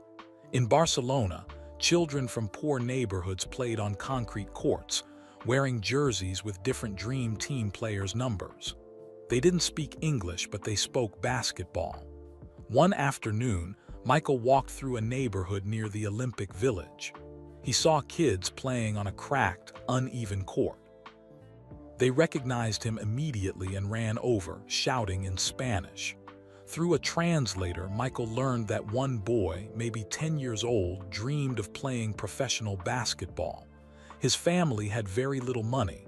His father worked in a factory. His mother cleaned houses. Michael sat with the boy on a bench beside the court. "What's your name?" "Carlos," the translator repeated. "Carlos, I grew up like you. My father worked in a factory. My mother worked hard jobs. We didn't have much money, but they taught me that if I worked hard, I could achieve my dreams." The translator spoke to Carlos, who listened with wide eyes. Michael took off his Olympic warm-up jacket, the official USA basketball jacket, and gave it to Carlos. "This is for you. When things get hard, when people tell you that you can't make it, you remember this jacket. You remember that someone believed in you." Carlos hugged the jacket to his chest, tears in his eyes. He said something in rapid Spanish. The translator smiled. "He says he'll never forget this. He says you're his hero." Michael felt something shift inside him. Being a hero meant more than scoring points or winning games. It meant inspiring others, giving them hope, showing them that better lives were possible. This was power, real power, and he needed to use it responsibly. 1993 three-peat. The Bulls won their third straight championship in 1993, defeating the Phoenix Suns.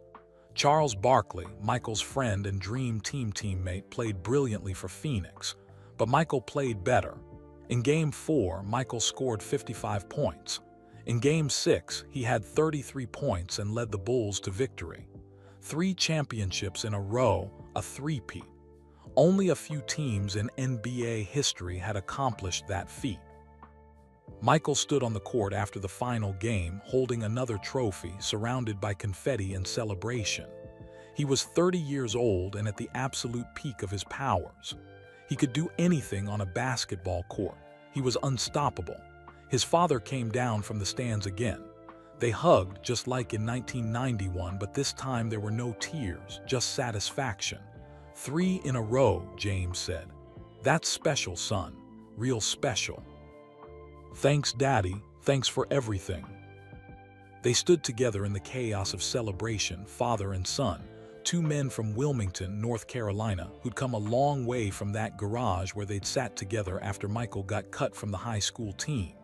James looked tired. He was 56 years old now, retired from General Electric.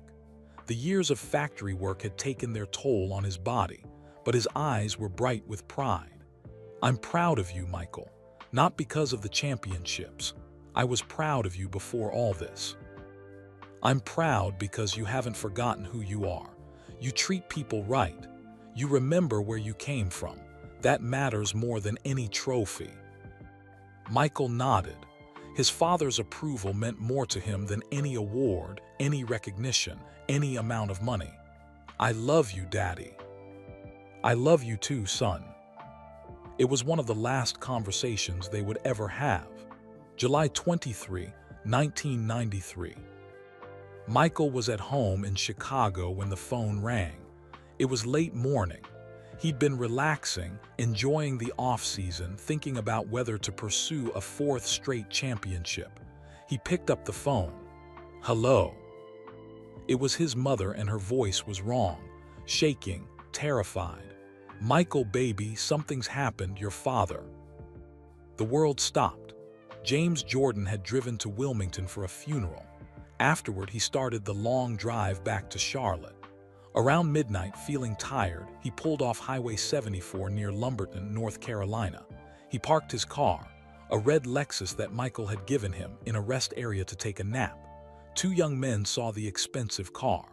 Daniel Green and Larry Demery, both 18 years old, approached the vehicle to rob James. There was a confrontation. James was shot and killed. His body was found 11 days later in a swamp in South Carolina. The two teenagers had stolen his car, used his cell phone, and were quickly identified and arrested.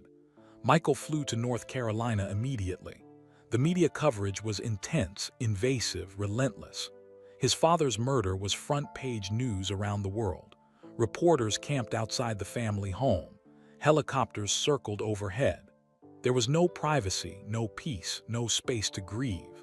Michael felt like he was drowning. The man who'd shaped his life, who taught him everything that mattered, who'd been there for every important moment, gone. Murdered for a car and a few dollars. The funeral was held in Wilmington. Hundreds attended. Michael sat in the front row between his mother and Juanita, holding his wife's hand so tight it probably hurt.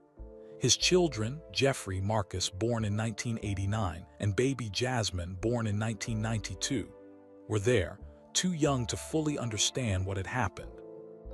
When it was time for Michael to speak, he walked to the front of the church.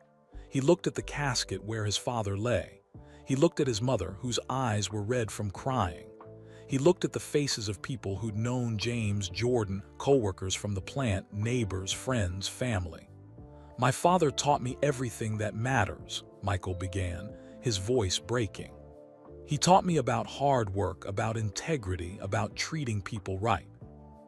He taught me that it doesn't matter if you're talking to a janitor or a CEO, you treat them exactly the same, with respect, with kindness, because everyone has worth." He paused, fighting back tears. "My father worked at that plant for 30 years. He wasn't famous. He didn't make millions of dollars. He didn't have his name on buildings. But he was a champion to his family. He built something that lasted: values, character, love." Michael's voice broke completely. He couldn't continue. He stood there crying while his mother came up and put her arm around him. Together, they stood in front of everyone, mother and son, both shattered by loss, both trying to find strength they didn't feel. After the funeral, after the burial, after all the people left, Michael sat alone in his childhood home. He walked through the rooms where he'd grown up. He went out to the garage where he and his father had sat together after getting cut from the team. He could still hear his father's voice. "So, what are you going to do about it?" That question had driven his entire career. Every time he faced adversity, he heard his father asking that question. But now his father was gone, and Michael didn't know what to do about it. 3 months later, on October 6, 1993, Michael Jordan announced his retirement from basketball. He was 30 years old at the peak of his career, with 3 championships and nothing left to prove. But basketball reminded him too much of his father. Every game, he looked for James in the stands. Every victory felt incomplete without his father there to share it. He needed to step away. He needed to grieve. He needed to figure out who Michael Jordan was without basketball, and without his father. The world was shocked. The greatest player in basketball history walking away at 30 years old. It didn't make sense, but to Michael it made perfect sense. Some losses are too great to play through. Some pain runs too deep. And sometimes the bravest thing you can do is admit you need time to heal. Michael's announcement sent shockwaves through the sports world. Newspapers ran headlines like "Jordan retires at peak" and "the end of an era." Television stations played endless highlight reels of his greatest moments. Fans couldn't believe it, but Michael wasn't thinking about fans or headlines. He was thinking about his father. Every night, he lay awake remembering conversations, moments, lessons. The way his father laughed. The sound of his voice. The feel of his hand on Michael's shoulder. The pride in his eyes after every game. Gone, all of it gone. His mother moved through her grief differently. Dolores Jordan had always been strong, and she remained strong now. But Michael could see the pain in her eyes. 56 years old and suddenly alone after being married for 36 years. "Mama, I'm going to take care of you," Michael promised. "Whatever you need." "I don't need taking care of," Dolores said gently. I need to keep living. Your father wouldn't want me to stop living, and he wouldn't want you to stop living either. I'm not stopping, I need a break from basketball. Dolores looked at her son carefully. What are you going to do with your time? Michael had been thinking about that. His father had always loved baseball. James had played in his youth and followed the sport his whole life. He'd often said that Michael had the discipline and hand-eye coordination to play baseball if he wanted. I think I'm going to try baseball, Michael said. Dolores raised her eyebrows. Baseball? You haven't played since high school. I know, but Daddy always said I could do it. I want to try for him. It was an unusual way to honor his father, but it felt right to Michael. His father had given him so much. Maybe he could give this back, pursuing the sport James loved, seeing if he could succeed at it, proving that the lessons his father taught him applied beyond basketball. February 1994, Sarasota, Florida.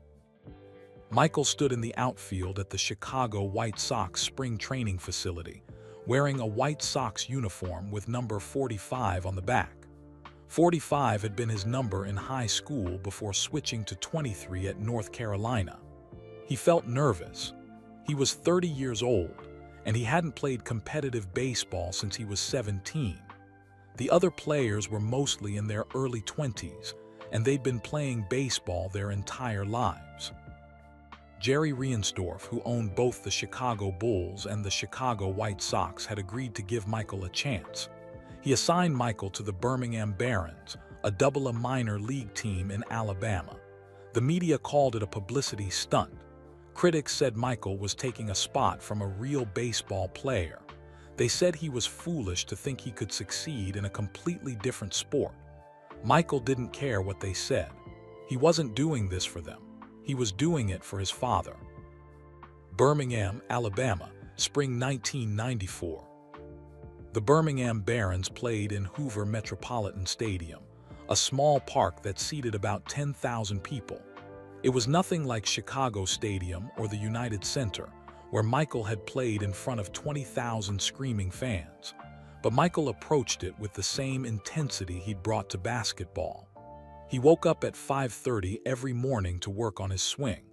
He took hundreds of practice cuts before the team even arrived. He studied pitchers on video. He worked with hitting coaches for extra hours after practice. His manager was Terry Francona, who would later manage the Boston Red Sox to 2 World Series championships. Francona watched Michael work and was impressed. "I've never seen anyone work harder," Francona told the press. "He's the first one here and the last one to leave. He asks questions. He wants to learn. He doesn't act like a superstar. He acts like someone who wants to get better." Michael's teammates respected him for the same reasons. He didn't ask for special treatment. He rode the team bus on long road trips through Alabama, Mississippi, and Tennessee. He stayed in the same cheap hotels. He ate the same fast food meals from drive-thrus at midnight. One night, the team bus broke down outside Memphis. They sat on the side of the highway for 3 hours waiting for a replacement bus. Michael sat with his teammates, joking and talking, never once complaining. A young player named Chris Wimmer sat next to him. Chris was 22, struggling at the plate, thinking about quitting baseball. "How do you handle failure?" Chris asked Michael. "I mean, you were the best basketball player in the world. Now you're hitting like 200. Doesn't that mess with your head?" Michael thought about the question. He was indeed struggling. His batting average hovered around 200 and he struck out a lot. In basketball, he'd been perfect, unstoppable. In baseball, he was very ordinary. "Failure isn't the end," Michael said. "It's just information. Every time I strike out, I learn something. Maybe I swung at a bad pitch. Maybe my timing was off. Maybe the pitcher outsmarted me. I use that information to get better next time." "But doesn't it frustrate you?" Chris pressed. "Being bad at something after being so good at basketball." Michael smiled. "Who said I was always good at basketball? I got cut from my high school team, remember? I failed thousands of times before I got good. That's how you learn. You fail, you adjust, you try again. That's the only way." Chris nodded slowly. "So you think I should keep trying?" "If you love baseball, then yes. If you're just playing because it's what you've always done, then maybe no. But if you love it, you fight for it. You don't quit when things get hard." Chris stayed with baseball. Years later, he would credit that conversation with Michael as the reason he didn't give up. Michael finished the season with the Birmingham Barons batting .202 with 3 home runs, 51 RBIs, and 30 stolen bases.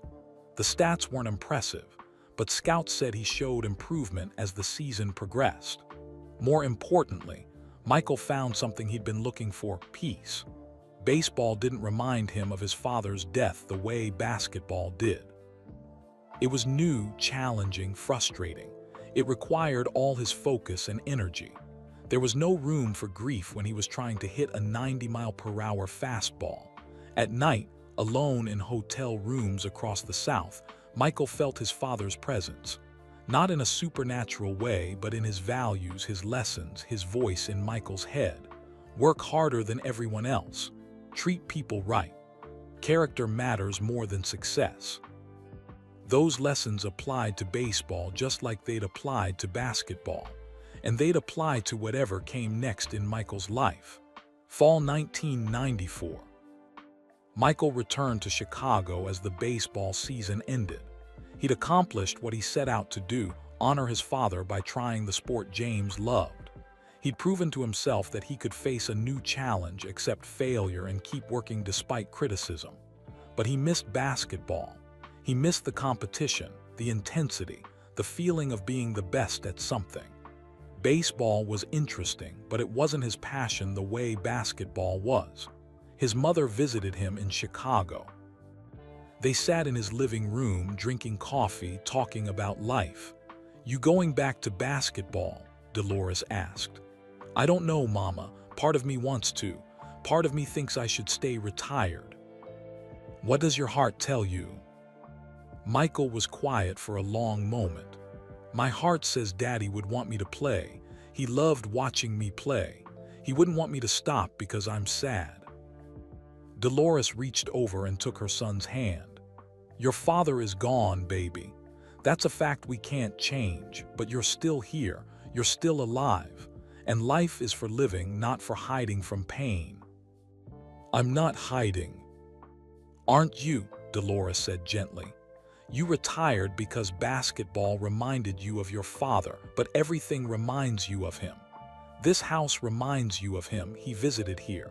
Your children remind you of him. He was their grandfather. You can't run from memories, Michael. You have to live with them."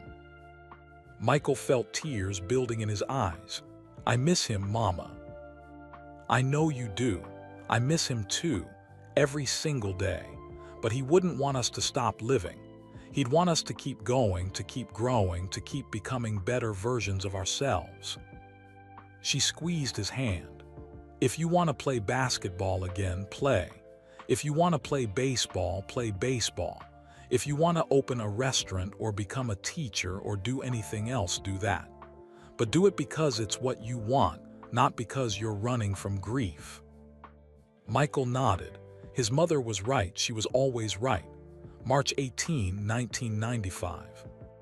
Michael Jordan released a 2-word statement to the press: "I'm back." He was returning to the NBA. The Chicago Bulls had struggled without him and they needed him.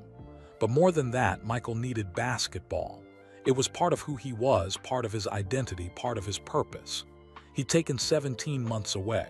He'd tried something new. He'd grieved. He'd healed, not completely, because that kind of wound never completely heals, but enough to move forward. His first game back was against the Indiana Pacers on March 19, 1995. He wore number 45 instead of his iconic 23, wanting to separate this return from his previous career. The game was electric. Fans cheered for minutes when Michael was introduced. His teammates looked relieved and energized. The entire building buzzed with excitement. Michael scored 19 points. The Bulls won. It wasn't his best performance, but it didn't matter. He was back. 1995 playoffs. The Bulls made the playoffs, but they weren't the same dominant team they'd been before Michael's retirement. They lost to the Orlando Magic in the second round. Michael was frustrated. He'd been away for too long. He was rusty, out of sync with his teammates. The Magic had young stars like Shaquille O'Neal and Penny Hardaway, and they were hungry. After the series ended, Michael sat in the locker room, devastated by the loss. He'd forgotten what losing in the playoffs felt like, and he hated it. But instead of making excuses, he did what he'd always done. He looked at the failure as information. "I need to get back in shape," he told his trainer. "I need to work harder than I ever have. Next year, we're winning the championship." It was a promise to himself, to his team, to his father's memory. And Michael Jordan never broke promises. Summer 1995. Michael trained that summer with an intensity that surprised even people who knew him well. He worked out twice a day, lifting weights, running sprints, shooting thousands of practice shots. He watched film of the Orlando series, studying his mistakes, learning from them. He talked with coach Phil Jackson about adjustments the team needed to make. He also spent time with his family. His 3 children were growing. Jeffrey was 6, Marcus was 5, and Jasmine was 3. They needed their father, especially after losing their grandfather.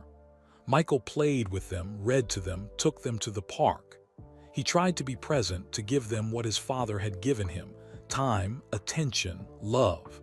One afternoon, Jeffrey asked, "Daddy, why did you stop playing basketball?" Michael sat down next to his son. "Because I was sad about Grandpa. Sometimes when we're sad, we need to take a break from things." "Are you still sad?" "Yes," Michael said honestly. "I'll always be sad about Grandpa, but I'm also happy about other things. I'm happy about you and your brother and sister. I'm happy about basketball. It's okay to be sad and happy at the same time." Jeffrey seemed to understand. "Grandpa would want you to play basketball.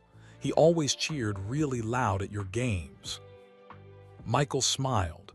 "You're right, he would want me to play. That's why I'm playing again."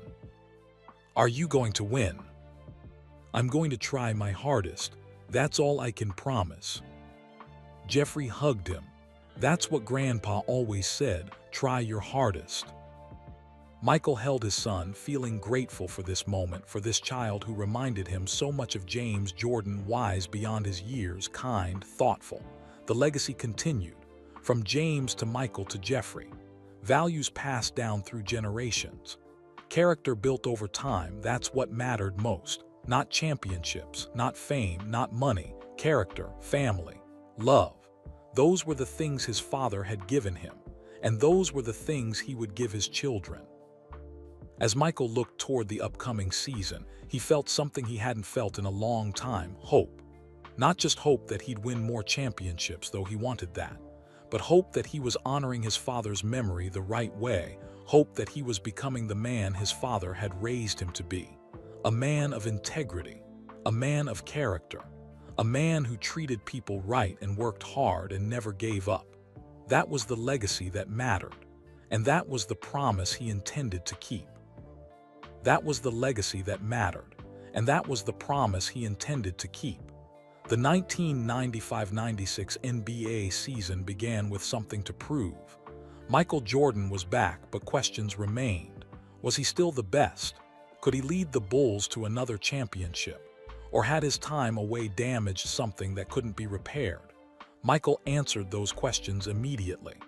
Chicago, Illinois, November 1995. From the very first game, Michael played with a fury that surprised everyone.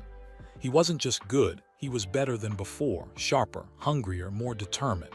He'd switched back to number 23. The number 45 experiment was over. This was Michael Jordan at his peak, and he wanted everyone to know it. The Bulls started winning, and winning, and winning. They had added Dennis Rodman, a controversial but incredibly talented rebounder, to join Michael and Scottie Pippen. The team was loaded with talent and driven by Michael's relentless competitive fire. By midseason, the Bulls had lost only a handful of games. They were destroying opponents by 15, 20, sometimes 30 points. It wasn't just winning, it was domination. Michael's mother came to a game in January. She sat courtside, watching her son play with an intensity she recognized. He had something to prove, someone to play for. After the game, a 20-point Bulls victory, Dolores met Michael in the hallway outside the locker room. "You're playing angry," she observed. Michael wiped sweat from his face with a towel. "I'm playing focused." "Same thing sometimes," Dolores said. "Just make sure that anger doesn't consume you, baby. Your father wouldn't want that." Michael nodded. She was right, as always. He was playing angry, angry at the critics who said he was done, angry at himself for staying away so long, angry at the world for taking his father from him. But he needed to channel that anger into something positive, into excellence, into leadership, into being the kind of person his father had raised him to be. "I'll be careful, Mama," he promised. "I know you will. I'm proud of you, Michael. Not because you're winning games, because you came back. Because you didn't let grief destroy you. That takes real strength." April 1996. The Bulls finished the regular season with a record of 72 wins and 10 losses. It was the best record in NBA history. No team had ever won 72 games in a single season. Michael was named the league's most valuable player. He also won the scoring title, averaging over 30 points per game. At 33 years old, after taking nearly 2 years away from basketball, he was still the best player in the world. But individual awards didn't matter to Michael. He wanted the championship. That's what his father would have cared about, not personal statistics but team success. The playoffs began and the Bulls rolled through their opponents. They swept the Miami Heat in the first round. They beat the New York Knicks in 5 games. They defeated the Orlando Magic, the team that had beaten them the year before, in 4 straight games. Then came the NBA Finals against the Seattle Supersonics. Chicago, June 16, 1996, NBA Finals Game 6. The United Center was packed. The Bulls led the series 3-2 and could clinch the championship at home. Michael wanted to win it here in Chicago in front of the fans who'd supported him through everything. The game was close. Seattle fought hard, knowing their season was on the line, but Michael was unstoppable. He scored everywhere, driving to the basket, hitting jumpers, making impossible shots. With 2 minutes left, the Bulls led by 8 points. Michael knew they were going to win. He could feel it. When the final buzzer sounded, Bulls 87, Supersonics 75, Michael grabbed the basketball and fell to the floor. He lay there on his stomach, clutching the ball, crying. It was Father's Day. His teammates celebrated around him, but Michael stayed on the floor, overwhelmed by emotion. This championship meant more than the first 3. This one came after loss, after grief, after doubt. This one proved he could come back. Security helped Michael to his feet and led him to the locker room. Once inside, away from cameras, Michael sat on a bench and cried. He cried for his father, who wasn't there to see this moment. He cried from relief and exhaustion and joy. His mother found him there. Dolores sat beside her son and put her arm around him. "He's watching, baby," she said softly. "Your father is watching and he's so proud." Michael nodded, unable to speak. "This is for him," Michael finally managed to say. "This whole season, it's all for Daddy." "I know," Dolores said. "And he knows, trust me, he knows." They sat together in the quiet locker room, mother and son, connected by grief and love and pride. Outside, the celebration continued. But in this moment, it was just the two of them, remembering the man who'd shaped both their lives. 1997 season. The Bulls came back the next year determined to repeat. Michael was 34 now, but he showed no signs of slowing down. If anything, he played smarter, using his experience to outthink younger players. The Bulls won 69 games during the regular season. Not as many as the previous year, but still dominant. They marched through the playoffs again, reaching the NBA Finals for the 5th time in 7 years. Their opponent was the Utah Jazz, led by Karl Malone and John Stockton. Both were future Hall of Famers in their prime. This would be a tough series. Salt Lake City, June 11, 1997, NBA Finals Game 5. The series was tied at 2 games each. Game 5 was in Utah and the Jazz had home court advantage. The winner of this game would have a huge edge in the series. The night before the game, Michael woke up feeling sick. His stomach hurt. He had a fever. He could barely get out of bed. The team doctor examined him. "Looks like food poisoning or a bad flu. You should rest." "I'm playing," Michael said. "Michael, you can barely stand up." "I'm playing," he repeated more firmly. Game day came and Michael felt terrible. Weak, dizzy, nauseous. But he suited up and took the court. What happened next became legendary. Despite being sick, despite barely being able to stand during timeouts, Michael played 44 minutes and scored 38 points. He hit a crucial three-pointer late in the game. With less than 30 seconds left and the Bulls leading by 1, Michael made 2 free throws to seal the victory. As he walked off the court after the game, he collapsed into Scottie Pippen's arms, completely exhausted. The media called it the flu game, though it was probably food poisoning. Whatever the cause, Michael had delivered one of the most heroic performances in NBA history. In the locker room afterward, Michael lay on the training table with an IV in his arm, rehydrating. A reporter asked how he'd played through the sickness. "I had to," Michael said simply. "My team needed me." You don't let your teammates down, you push through. That's what my father taught me. You honor your commitments no matter what. Chicago, June 13, 1997, NBA Finals Game 6. 2 days later, back in Chicago, the Bulls faced elimination for the Jazz. Win and they'd have their 5th championship. Lose and the series would go to a deciding Game 7 in Utah. Michael wasn't about to let it go to 7 games. He scored 39 points. With 5 seconds left and the game tied, Michael drove to the basket and made a layup. Bulls 90, Jazz 88, 5 championships, 5 rings, 1 more than Magic Johnson, 2 more than Larry Bird. Michael was building a legacy that would be remembered forever, but he wasn't done yet. 1998 season, the last dance. The 1997-98 season felt different from the beginning. There were rumors that coach Phil Jackson wouldn't return next year. There were contract disputes. The team felt like it was coming apart. Michael, now 35 years old, knew this might be his last chance to win with this group. He pushed harder than ever, demanding excellence from his teammates, accepting nothing less than total effort. The Bulls won 62 games and reached the finals again, facing the Utah Jazz for the 2nd straight year. The series went back and forth. Utah won Game 1. Chicago won Game 2. They split the next 2 games. Chicago won Game 5.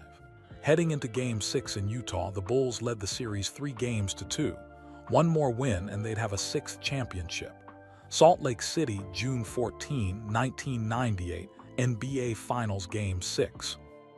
The Delta Center was loud, packed with Jazz fans desperate to see their team force a Game 7. Utah led by 3 points with less than a minute to play. The Bulls needed a miracle. Michael brought the ball up the court. He drove toward the basket, drawing defenders, then passed to Steve Kerr, who hit a 3-pointer. Tied game. Utah came back down. Karl Malone, the Jazz's best player, got the ball in the post. Michael left his man and snuck up behind Malone, stealing the ball cleanly. 20 seconds left. Bulls ball, timeout. In the huddle, Coach Jackson drew up a play, but everyone knew the ball was going to Michael. This was his moment. Michael dribbled up the court. The clock ticked down. 15 seconds, 10 seconds. Michael drove right, then crossed over to his left. His defender, Byron Russell, stumbled slightly. Michael rose up for a jump shot from 18 feet. The ball arced through the air, spinning perfectly. Swish. Bulls 87, Jazz 86. 5.8 seconds remained. Utah had one last chance, but their final shot missed. The Chicago Bulls were champions again. 6 titles in 8 years. 3 perfect three-peats separated by Michael's retirement. Michael stood at center court, arms raised, savoring the moment.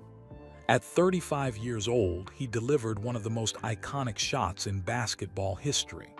The image of him holding his follow-through, watching the ball go through the net, would be remembered forever.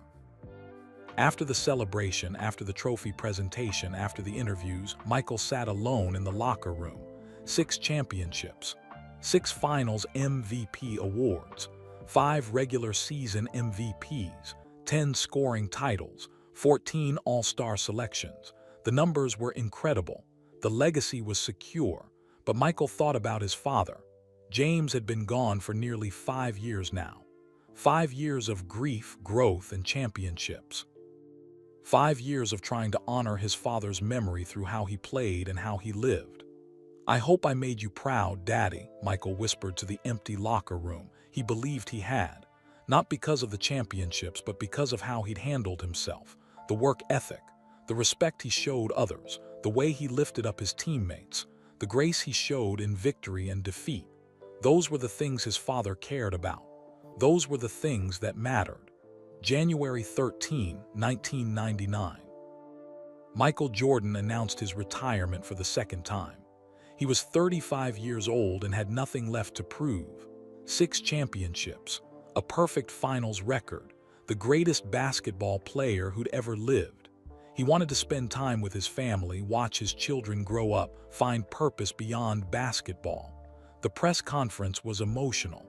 Michael thanked his teammates, his coaches, the fans. He thanked his mother, who sat in the front row crying. "My father used to tell me that sports are temporary but character is forever," Michael said. "I've tried to build both. I've tried to be great at basketball, but more importantly, I've tried to be a good person. That's my father's legacy, and I hope it's mine too." As he left the press conference, Michael felt a sense of peace. His playing career was over, but his life was just beginning. He had businesses to run, charities to support, children to raise. Most importantly, he had his father's lessons to pass on to the next generation. Work hard, treat people right. Character matters more than trophies. Those lessons had carried Michael through the highest highs and lowest lows of an extraordinary life, and they would guide him through whatever came next.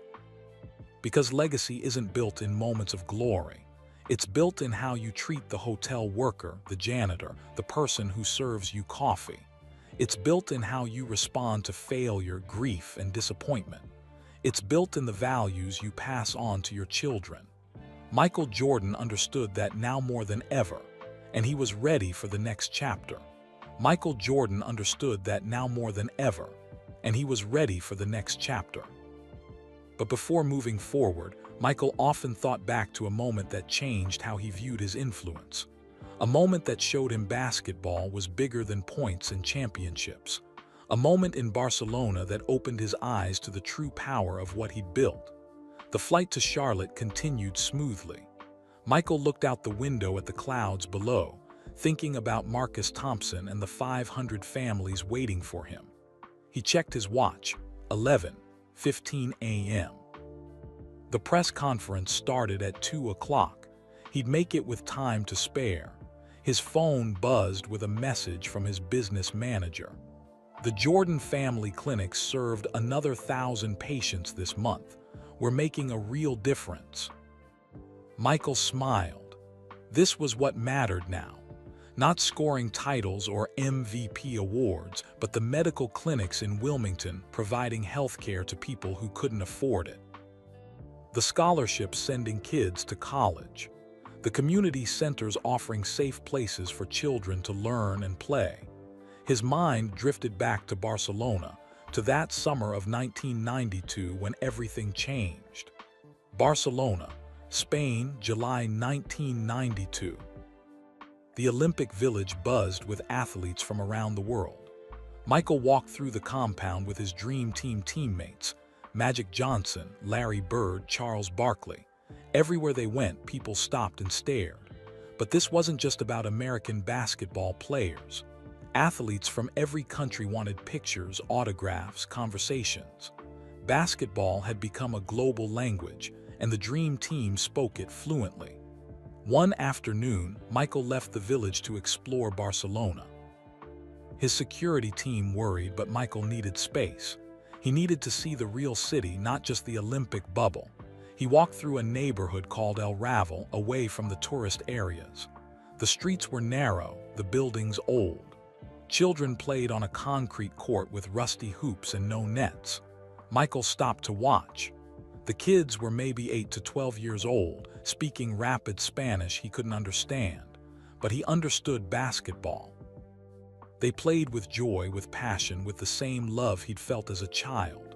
One boy noticed Michael watching. The boy's eyes went wide. He shouted something, and all the other children turned. "Michael Jordan!" they screamed, running toward him. Within minutes, a crowd gathered. Parents, grandparents, neighbors, all coming to see the famous basketball player. Michael's security team arrived quickly, worried about the situation getting out of control. But Michael waved them back. "It's okay. Just let me talk to these kids." Through a translator who appeared from the crowd, Michael asked the children about their lives. Most came from poor families. Their parents worked in factories or cleaned hotels.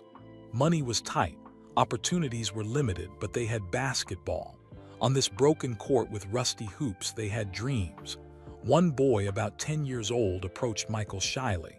His name was Carlos. Through the translator, Carlos said, "You are my hero. I want to be like you someday."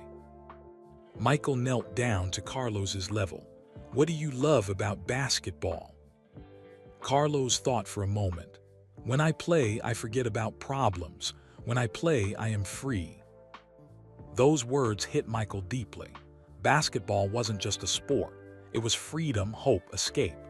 It was the same thing it had been for him growing up in Wilmington, a way to dream bigger than his circumstances.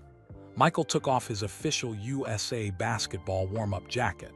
"This is for you, Carlos. When things get hard, when people tell you that you can't make it because you're poor or because you're from this neighborhood, you remember this jacket. You remember that someone believed in you." Carlos clutched the jacket, tears streaming down his face. He said something in Spanish that the translator repeated. "I will never forget this day. I will work hard. I will make you proud." Michael hugged the boy. "You already make me proud, just by having dreams, just by working hard. That's all I ask." As Michael walked away from that court, surrounded by children shouting his name, he felt something shift inside him. This was bigger than basketball. This was about inspiration, about showing kids around the world that better lives were possible. The Olympics continued. The Dream Team dominated every game. They didn't just win, they performed, they entertained, they inspired. Their games were more like exhibitions than competitions. But Michael wasn't thinking about the scores. He was thinking about all the Carloses in the world, children playing on broken courts, dreaming impossible dreams, needing someone to believe in them. After winning the gold medal, Michael stood on the podium with his teammates. The American flag rose behind them. The national anthem played. Michael felt proud, but he also felt responsible. Magic Johnson leaned over and whispered, "We changed basketball forever with this team." Michael nodded, but in his mind he thought, "We changed more than basketball. We gave kids around the world something to dream about." Return to the present, flight to Charlotte. The plane began its descent into Charlotte. Michael put away his phone and gathered his belongings. In 30 minutes, he'd be at the arena announcing the free basketball camp program. 500 kids, 500 families, 500 opportunities to be someone's Carlos moment, to show a child that someone believed in them, that their dreams mattered, that hard work could change their lives. This was his purpose now. Not scoring points, but creating opportunities. Not winning games, but changing lives. His father had taught him that everyone deserves respect and dignity. His mother had taught him that character matters more than success. Barcelona had taught him that his influence reached far beyond basketball courts. Now it was time to use that influence wisely. Charlotte Hornets Arena, 1:45 p.m. Michael arrived at the arena with 15 minutes to spare. His staff rushed to brief him, but he already knew what he wanted to say. This wasn't about reading from a script. This was about speaking from the heart. He walked backstage and peeked out at the crowd. The arena floor was filled with families, parents holding registration forms, children wearing basketball shoes, everyone waiting with excitement and hope. Michael saw himself in those children. He saw the kid from Wilmington who got cut from the team. He saw the teenager who practiced for hours in the garage. He saw the young man who lost his father and had to find a way forward. These children faced their own challenges: poverty, violence in their neighborhoods, schools without enough resources, parents working multiple jobs just to survive. But they had dreams, just like Carlos in Barcelona, just like Michael in Wilmington. And today, Michael was going to invest in those dreams. His publicist approached. "Mr. Jordan, we're ready for you." Michael took a deep breath and walked onto the stage. The crowd erupted in applause. Children jumped up and down. Parents wiped tears from their eyes. Michael stood at the microphone and waited for the noise to quiet. When it did, he began. "Thank you all for coming. I know some of you took time off work to be here. I know some of you drove a long way. That means something to me. It shows you care about your children's futures." He paused, looking at the faces in the crowd. "I grew up in Wilmington, North Carolina. My parents worked hard jobs, my father at a factory, my mother at a bank. We didn't have much money, but we had love. We had values. We had people who believed in us." Michael's voice grew stronger. "When I was 15, I got cut from my high school basketball team. I wasn't good enough. I wasn't tall enough. I was told I didn't measure up." The children in the crowd leaned forward, listening intently. "But my father asked me a simple question.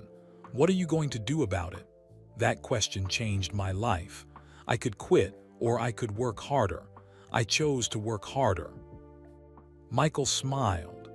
"That's what I want to teach your children at these basketball camps. Not just how to shoot or dribble or play defense, but how to respond when life tells you that you're not good enough. How to work when nobody's watching. How to treat people with respect and dignity. How to build character that lasts longer than any trophy." The crowd applauded. "These camps are completely free. We'll provide everything: coaching, equipment, meals, transportation if you need it. We'll also offer tutoring for kids who need help with schoolwork, because education matters just as much as basketball." More applause. "But I want to be clear about something," Michael said, his tone serious now. "Not all of you will become professional basketball players. That's okay. Most people don't. But all of you can become good people. All of you can work hard, treat others right, and build lives you're proud of. That's what success really means." A young girl in the front row raised her hand. Michael pointed to her. "Yes, sweetheart. Mr. Jordan, my teacher says you're the greatest basketball player ever. But she also says you're even greater because you help people. Which one is true?"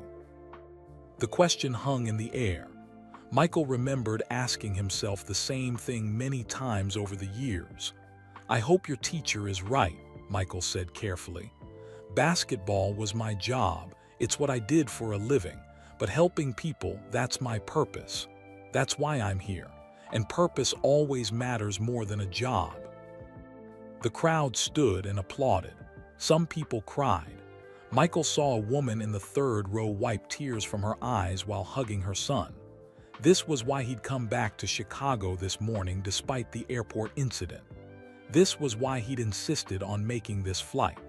These families deserved his best, deserved his presence, deserved to know that someone cared about their children's futures. After the press conference, Michael spent 2 hours meeting families, signing autographs, talking with children. He listened to their stories, learned their names, encouraged their dreams. One boy, about 9 years old, approached nervously. "Mr. Jordan, I'm not very good at basketball. Should I still come to your camp?" Michael knelt down. "What's your name?" "Jaden." "Jaden, being good isn't the point. Trying hard is the point. Working on getting better is the point. I wasn't good when I started either, but I kept practicing. That's what made the difference." "Really? You weren't good at first?" "Really," Michael confirmed. "I got cut from the team, remember, but I didn't quit, and look what happened." Jaden smiled. "Okay, I'll come to camp and I'll work really hard." "That's all I ask, Jaden. Just give your best effort. That's what champions do." As Jaden walked away with his mother, Michael felt the familiar sense of purpose that had guided him since Barcelona, since losing his father, since realizing that his platform could create real change in people's lives. That evening, hotel room. Michael sat alone in his hotel room, exhausted but satisfied. The press conference had gone perfectly. 500 spots in the basketball camps had been filled within hours. The waiting list already had 200 more names. His phone buzzed. A text from his mother. "Saw the press conference on TV. Your father would be so proud. I'm proud too. Love you, baby." Michael replied, "Thank you, Mama. Love you too." Then another text came through, this one from Marcus Thompson. "Mr. Jordan, I registered for my first college classes today. Computer Science 101 and English Composition. I'm scared but excited. Thank you for giving me this chance." Michael smiled and typed back, "You gave yourself this chance by owning your mistake and doing the right thing.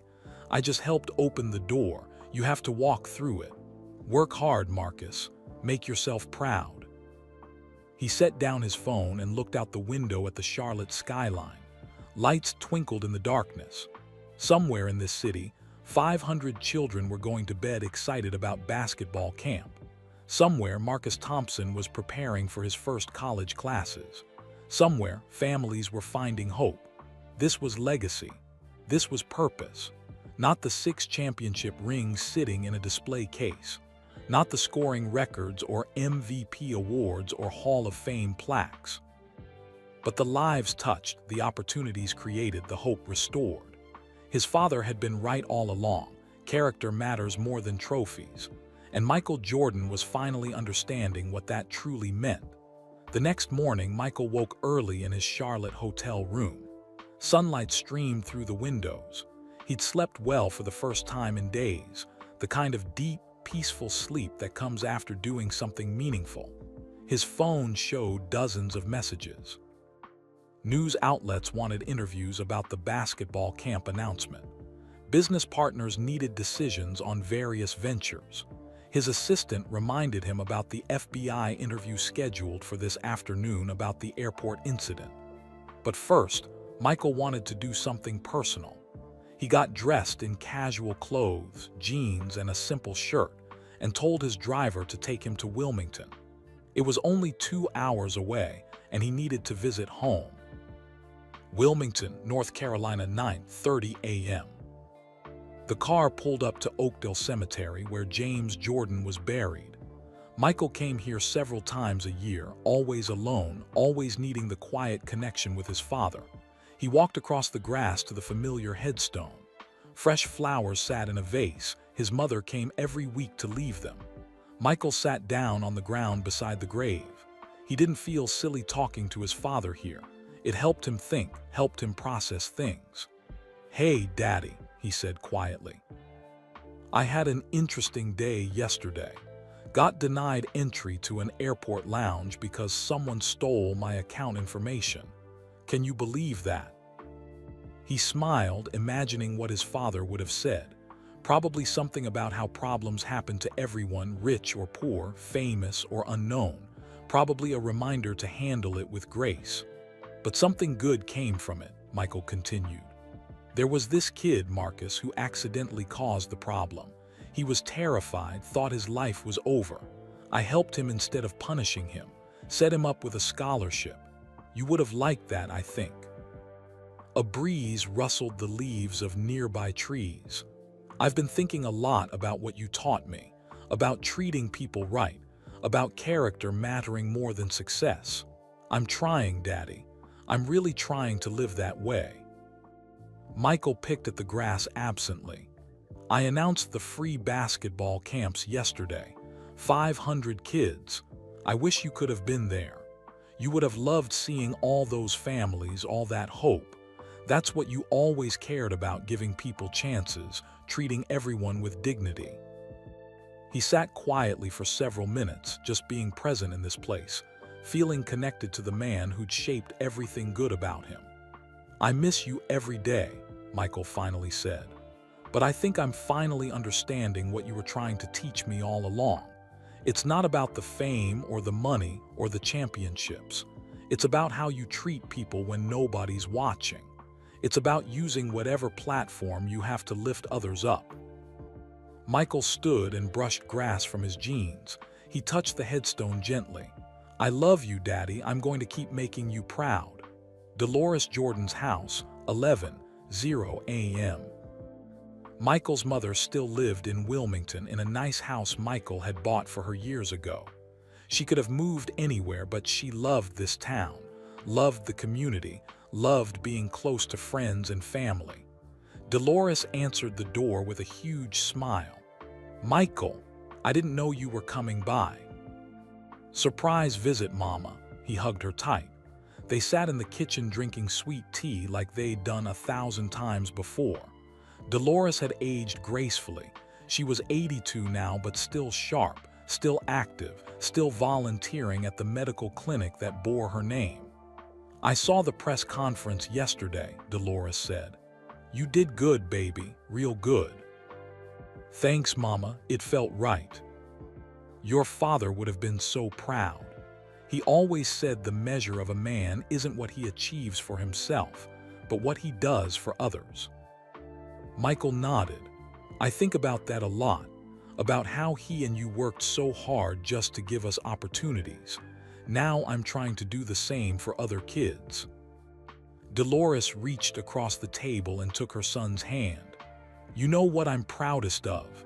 Not the basketball, not the businesses, not even the charity work, though that's wonderful." "What then?"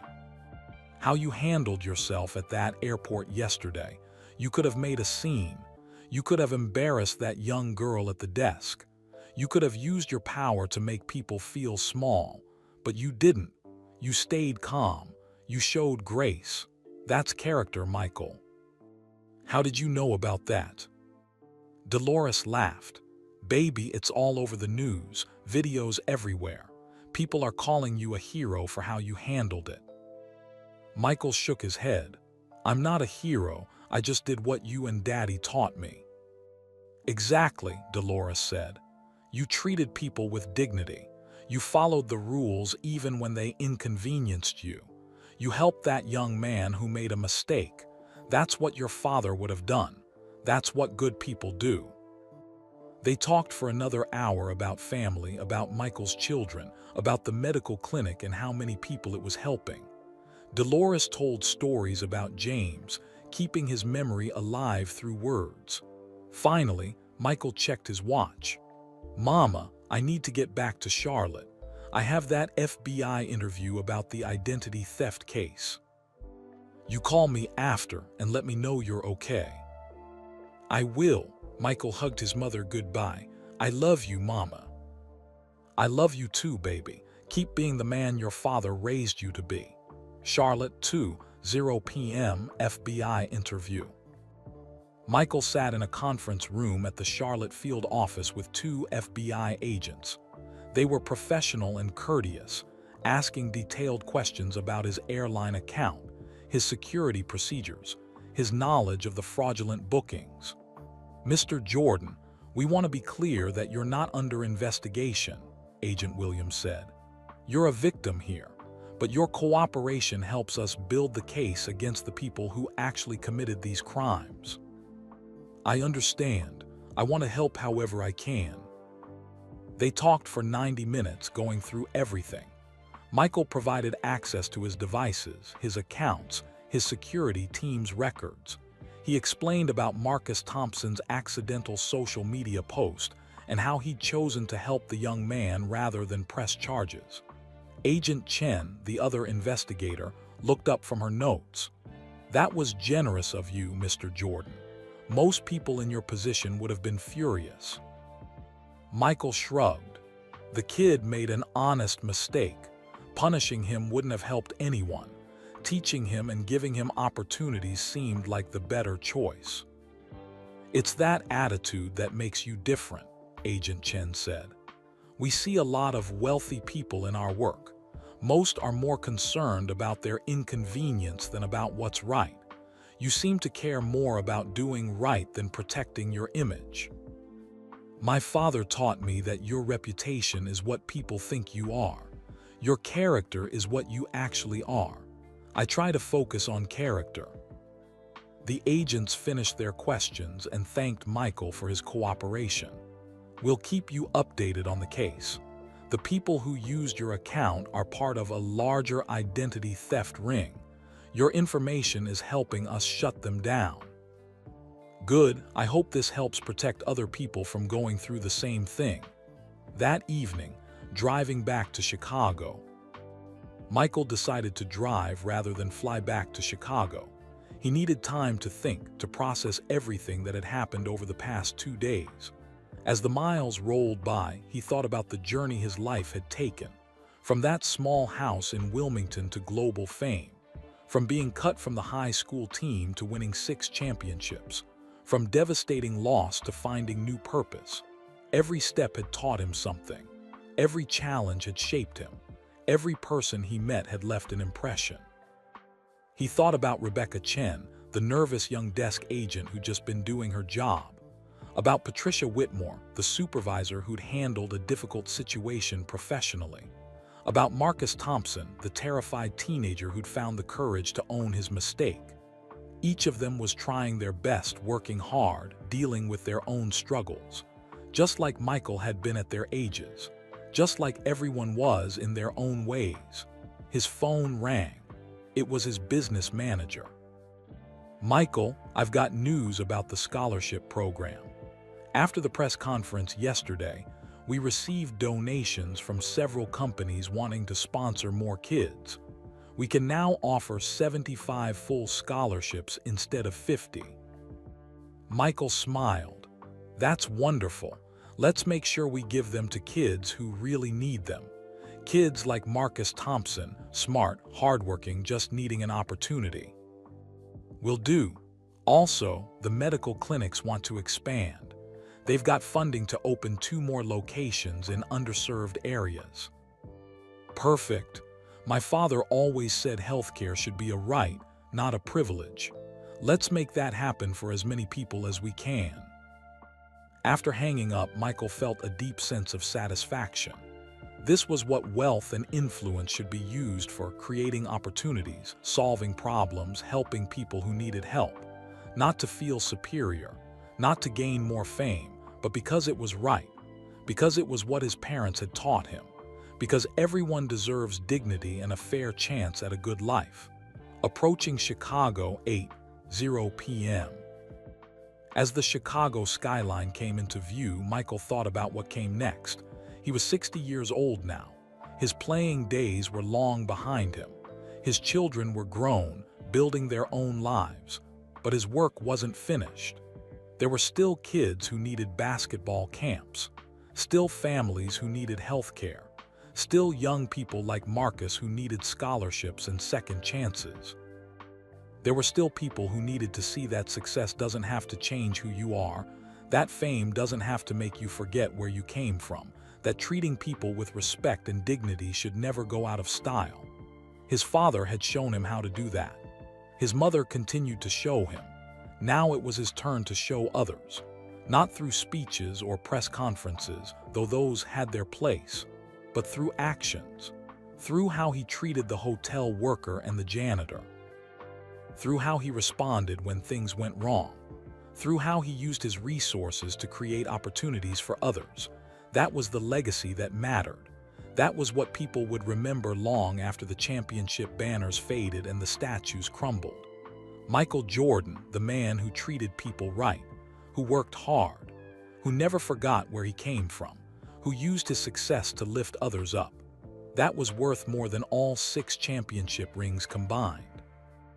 As he pulled into his driveway, Michael felt grateful. Grateful for parents who taught him well. Grateful for a career that gave him a platform. Grateful for failures that taught him humility.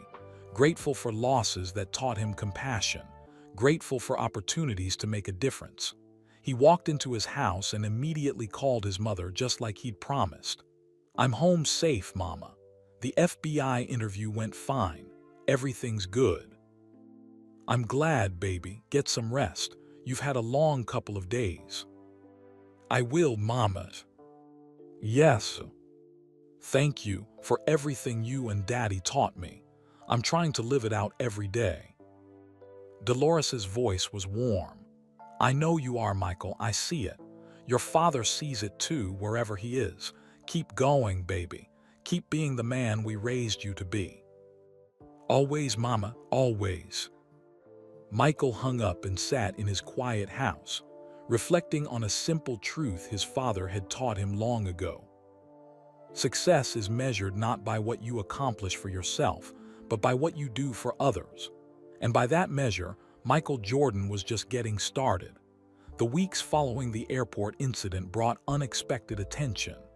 News outlets praised how Michael had handled the situation. Social media exploded with discussions about grace, forgiveness, and second chances.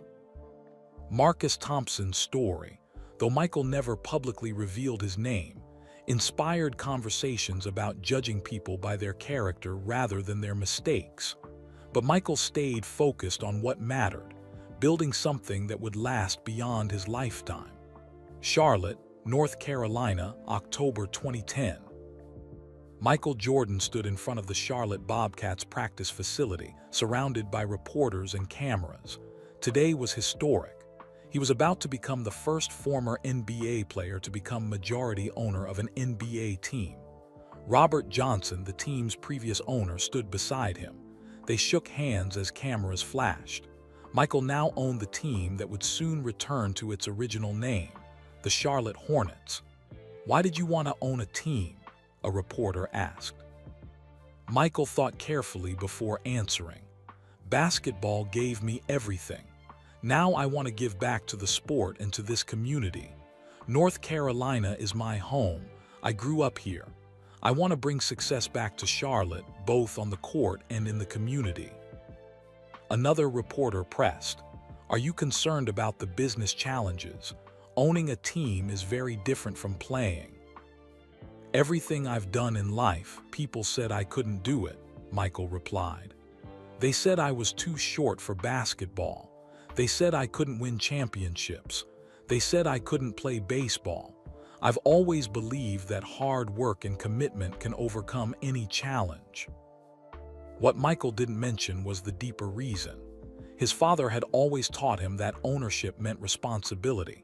Not just business responsibility, but social responsibility. Owning a team meant jobs for people in Charlotte. It meant economic impact.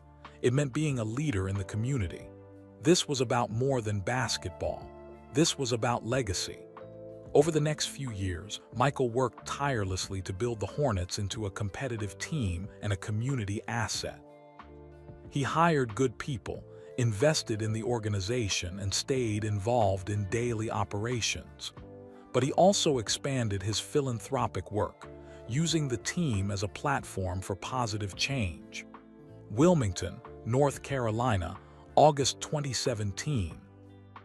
Michael stood outside a brand new medical facility in his hometown. The building gleamed in the summer sun.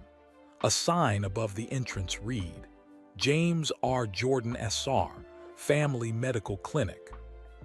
Across the street, another new building bore a different sign, "Dolores Jordan Family Medical Clinic." His mother stood beside him, tears streaming down her face. At 84 years old, she'd never imagined having a medical clinic named after her. "Mama, you and Daddy spent your lives taking care of others," Michael said softly. "You worked yourselves to exhaustion so we could have better lives. Now it's my turn to take care of others in your name." The clinics would provide free or low-cost medical care to uninsured and underinsured residents of Wilmington and surrounding areas.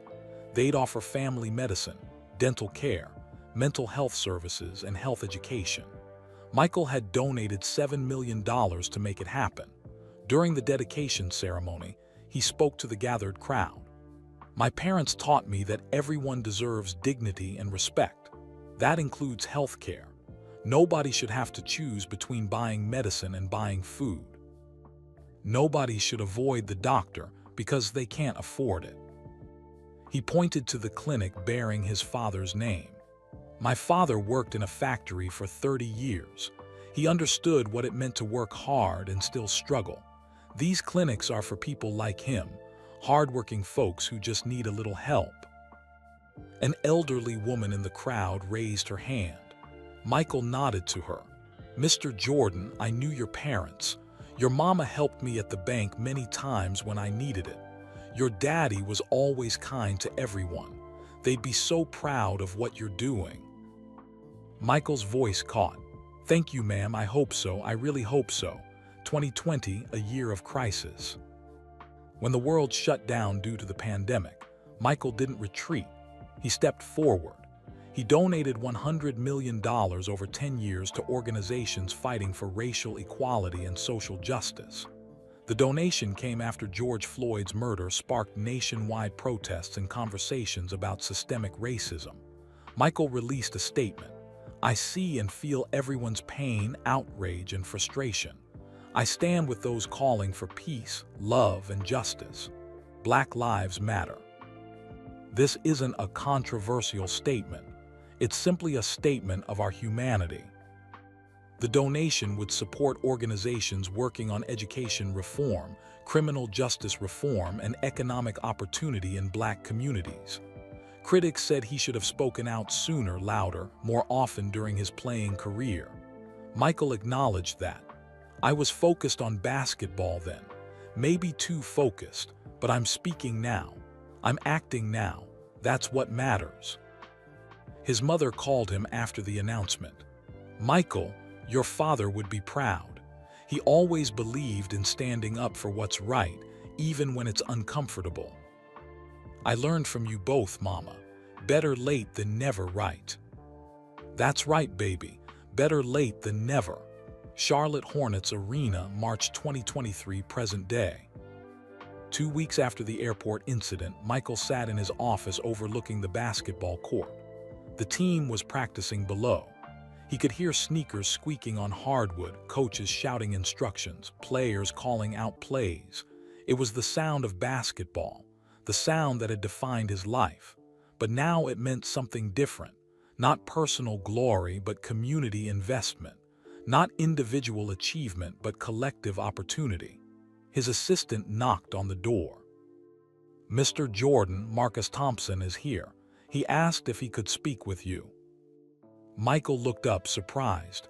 "Marcus from the airport, send him in." Marcus entered nervously, wearing a backpack and carrying textbooks. He looked different, more confident, more mature, even after just 2 weeks. "Mr. Jordan, I hope I'm not bothering you. I was in Charlotte for a cybersecurity conference and thought I'd stop by to thank you in person." Michael stood and shook his hand. "No bother at all. Sit down. How are your classes going?" Marcus settled into a chair. "Really well, actually. I'm taking 5 courses this semester: computer science, math, English, history, and a cybersecurity fundamentals class. It's hard, but I love it." "That's great, Marcus. I'm proud of you." "Mr. Jordan, I've been thinking a lot about what happened at the airport, about how you responded. You had every right to be angry with me, to press charges, to ruin my life. But you didn't. You helped me instead. Why?" Michael leaned back in his chair. "Marcus, have you ever heard the story about me getting cut from my high school basketball team?" "Yes, sir. Everyone knows that story. Do you know what my father said to me after I got cut? Marcus shook his head. He said, "So what are you going to do about it?" He didn't let me feel sorry for myself. He didn't make excuses for me. He challenged me to respond with action, not self-pity. Michael continued, "When you made that mistake with my account information, you had a choice. You could have stayed quiet, hoped nobody figured it out, protected yourself. But you didn't. You came forward. You owned your mistake. That takes character, Marcus. That takes courage. But I caused you so much trouble. You made an honest mistake that bad people exploited. There's a difference. And what matters isn't the mistake. What matters is how you responded to it." Marcus nodded slowly, processing this. "My father also taught me something else," Michael said. "He taught me that how you treat people when they're down, when they've failed, when they've messed up, that's what defines your character. I try to live that way." "You've changed my life, Mr. Jordan. I won't waste this opportunity." "I know you won't. Just promise me one thing." "Anything." "When you're successful, and you will be successful, remember this moment. Remember how it felt to make a mistake and receive grace instead of judgment. Then pass that grace on to someone else who needs it." Marcus stood up, extending his hand. "I promise, Mr. Jordan, I absolutely promise." After Marcus left, Michael sat quietly in his office. Through the window, he watched the basketball practice continue below. Young players working hard, chasing dreams, building futures. That's what it was all about. Not the fame or the wealth or the accolades, but the opportunity to help others chase their dreams, the way people had helped him chase his. That evening, phone call with Dolores. Michael called his mother during his drive home, their nightly ritual. "How was your day, baby?" "Good, Mama.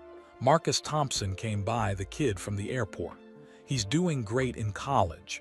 Seems really focused and grateful." "That's wonderful. You gave him a second chance and he's making the most of it." "I just did what Daddy would have done." Dolores was quiet for a moment. "Michael, can I tell you something?" "Of course, Mama." "Your father and I used to worry about you when you became famous. We worried the money and attention would change you, make you forget the values we tried to teach you."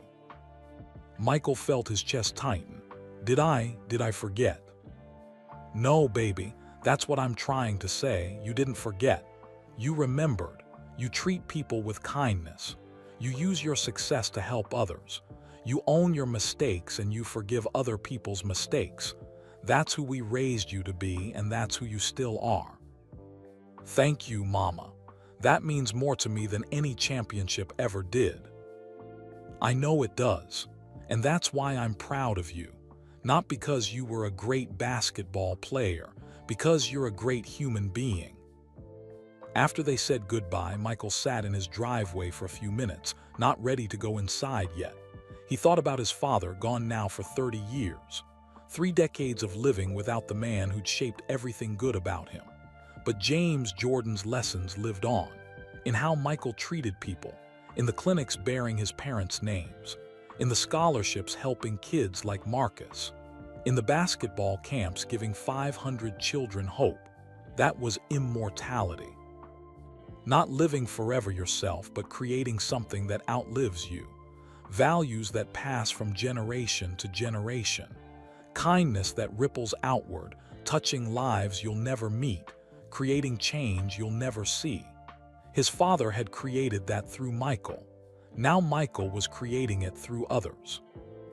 Marcus Thompson, the kids at basketball camp, the patients at the medical clinics, the employees at the Hornets organization, all of them touched by values that started with James and Dolores Jordan in a small house in Wilmington, North Carolina. Michael finally got out of his car and walked into his house. Tomorrow would bring new challenges, new opportunities, new chances to live out those values. But tonight, he just felt grateful. Grateful for parents who taught him well. Grateful for a life that allowed him to make a difference. Grateful for mistakes that taught him compassion. Grateful for second chances, both given and received. The story that started at O'Hare Airport 2 weeks ago wasn't really about being denied entry to a lounge. It was about character revealing itself in moments of pressure. It was about choosing grace over anger, forgiveness over revenge, opportunity over punishment. It was about being the kind of person your parents hoped you'd become. And by that measure, Michael Jordan had succeeded beyond any championship, any award, any recognition the basketball world could offer. He'd become the man his father raised him to be. And that was the greatest victory of all. 2 weeks passed quickly. The airport incident faded from headlines, replaced by new stories, new scandals, new viral moments. But the impact lingered in ways Michael couldn't have predicted. O'Hare International Airport, 2 weeks after the incident. Marcus Thompson stood at O'Hare International Airport, but this time he wasn't wearing his janitor uniform. He wore khaki pants and a button-down shirt. In his backpack, he carried his laptop, the one the Jordan Brand Foundation had given him, along with textbooks for his cybersecurity courses. He was flying to Charlotte for a weekend seminar on digital privacy and data protection.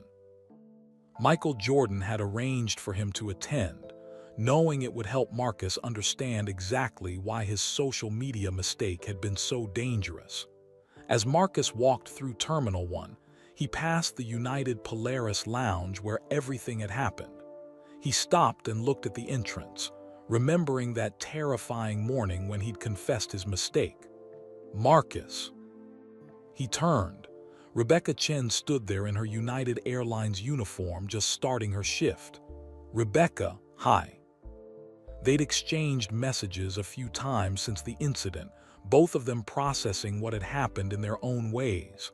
How are you? Rebecca asked. How's school? Really good. I'm heading to Charlotte for a cybersecurity conference that Mr. Jordan set up for me. How are things here? Rebecca smiled. Better. That whole incident taught me something important. Sometimes doing your job right means making difficult decisions, even when they seem wrong in the moment. You were just following protocol, Marcus said. You didn't do anything wrong. I know that now. My supervisor, Patricia, reminded me that integrity means doing what's right even when it's hard, even when important people might get upset. Mr. Jordan understood that. He never made me feel bad for doing my job. Marcus nodded. That's who he is. He treats everyone with respect. The janitor, the desk agent, the CEO, everyone the same. A voice behind them said, "That's what good people do." They both turned. Patricia Whitmore stood there, smiling warmly. "Patricia," Rebecca said, "I didn't know you were working today." "I'm not. I'm actually flying to a conference in Denver, but I saw you two talking and wanted to say hello." She looked at Marcus. "How are you, young man, staying out of trouble?" Marcus laughed. "Yes, ma'am, and being much more careful about what I post online." "Good. You know, Rebecca and I talked a lot after that day, about how we handled it, what we could have done differently. But we both agreed on one thing. Mr. Jordan showed us what real character looks like." "What do you mean?" Marcus asked. Patricia thought for a moment. "He could have used his fame to make us look bad. He could have complained to our bosses, demanded we be fired, made our lives miserable. Instead, he was patient. He was kind. He understood we were just doing our jobs. That's not something you see every day, especially from powerful people." Rebecca added, "And the way he helped you, Marcus, instead of pressing charges, that changed how I think about mistakes. I used to think mistakes meant someone was bad or careless. Now I understand that good people make mistakes too. It's what you do after the mistake that matters." Marcus felt emotion rising in his throat. "He gave me a second chance I didn't deserve." "You did deserve it," Patricia said firmly. "You owned your mistake. You came forward even though you were scared. That took courage.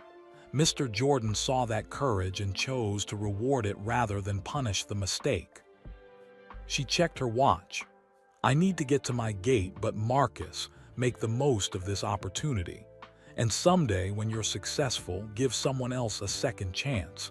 That's how we make the world better.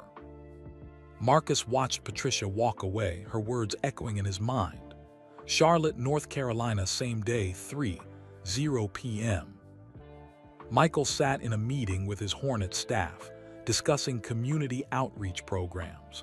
The basketball camps had been so successful that they were planning to expand them to other cities across North Carolina. His phone buzzed with a text from his assistant.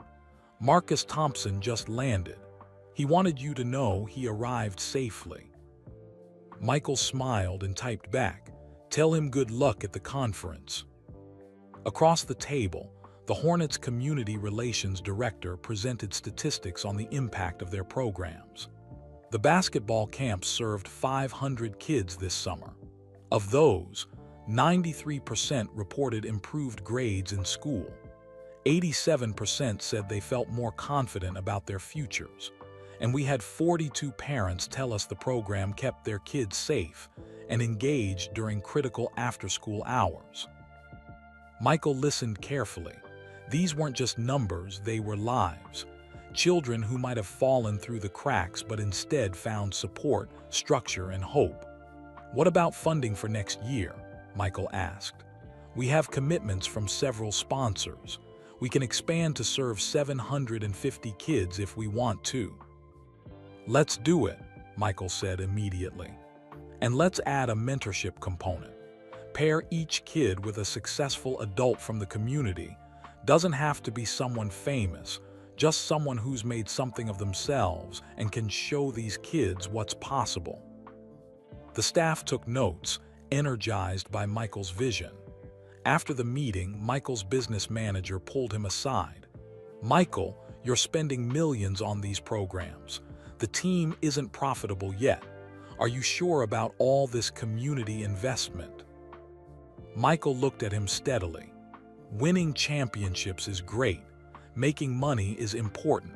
But if we're not making this community better, what's the point? My father taught me that success without purpose is just noise. I won't build something that's just noise." The business manager nodded. "Understood. Just wanted to make sure you knew the numbers." "I know the numbers. I also know there are kids out there like I was, overlooked, told they're not good enough, needing someone to believe in them. That matters more than profit margins." That evening, the James R. Jordan SR Family Medical Clinic. Michael made an unannounced visit to the medical clinic in Wilmington. He liked to stop by occasionally, unannounced, to see how things were really working when there wasn't a photo opportunity. He arrived just as the clinic was finishing evening hours. The waiting room still had a few patients, an elderly man with a cane, a mother with 2 small children, a teenage girl with her grandmother. The receptionist looked up, startled. "Mr. Jordan, we didn't know you were coming." "That's the point," Michael said with a smile. "I just wanted to see how things are going. Don't let me disrupt anything." He sat down in the waiting room, just another person waiting. The elderly man next to him did a double take. "You're Michael Jordan." "Yes, sir. What's your name?" Walter Hayes. I've lived in Wilmington my whole life. I remember when you were just a skinny kid playing basketball at the park." Michael laughed. "I was pretty skinny back then." "Your daddy was a good man.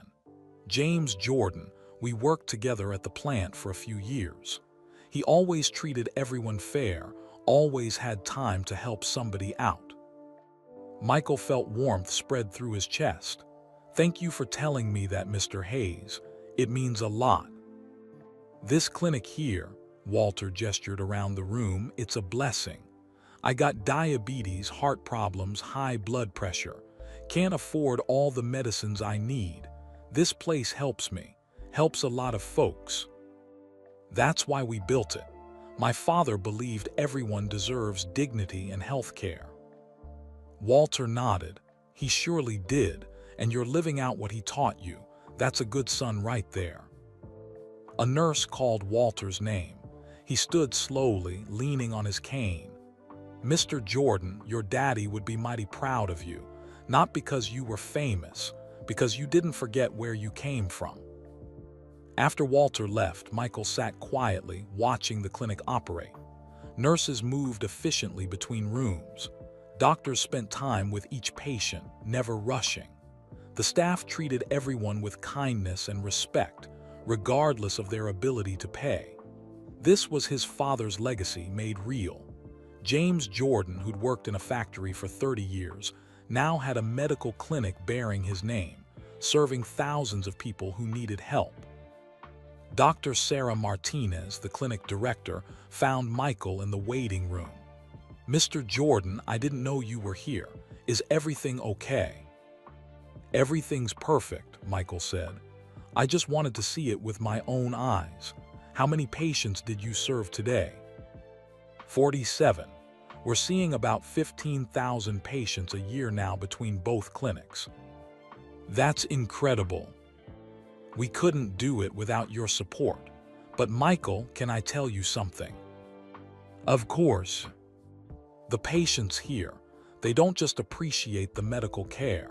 They appreciate being treated with dignity. So many of them have been made to feel ashamed for not being able to afford health care.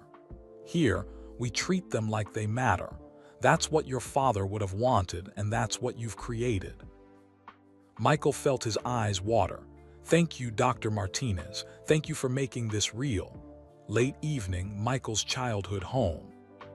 Before leaving Wilmington, Michael drove past his childhood home. A different family lived there now, but the house looked much the same. The garage where his father had found him crying after getting cut from the team. The driveway where he'd shot thousands of practice shots.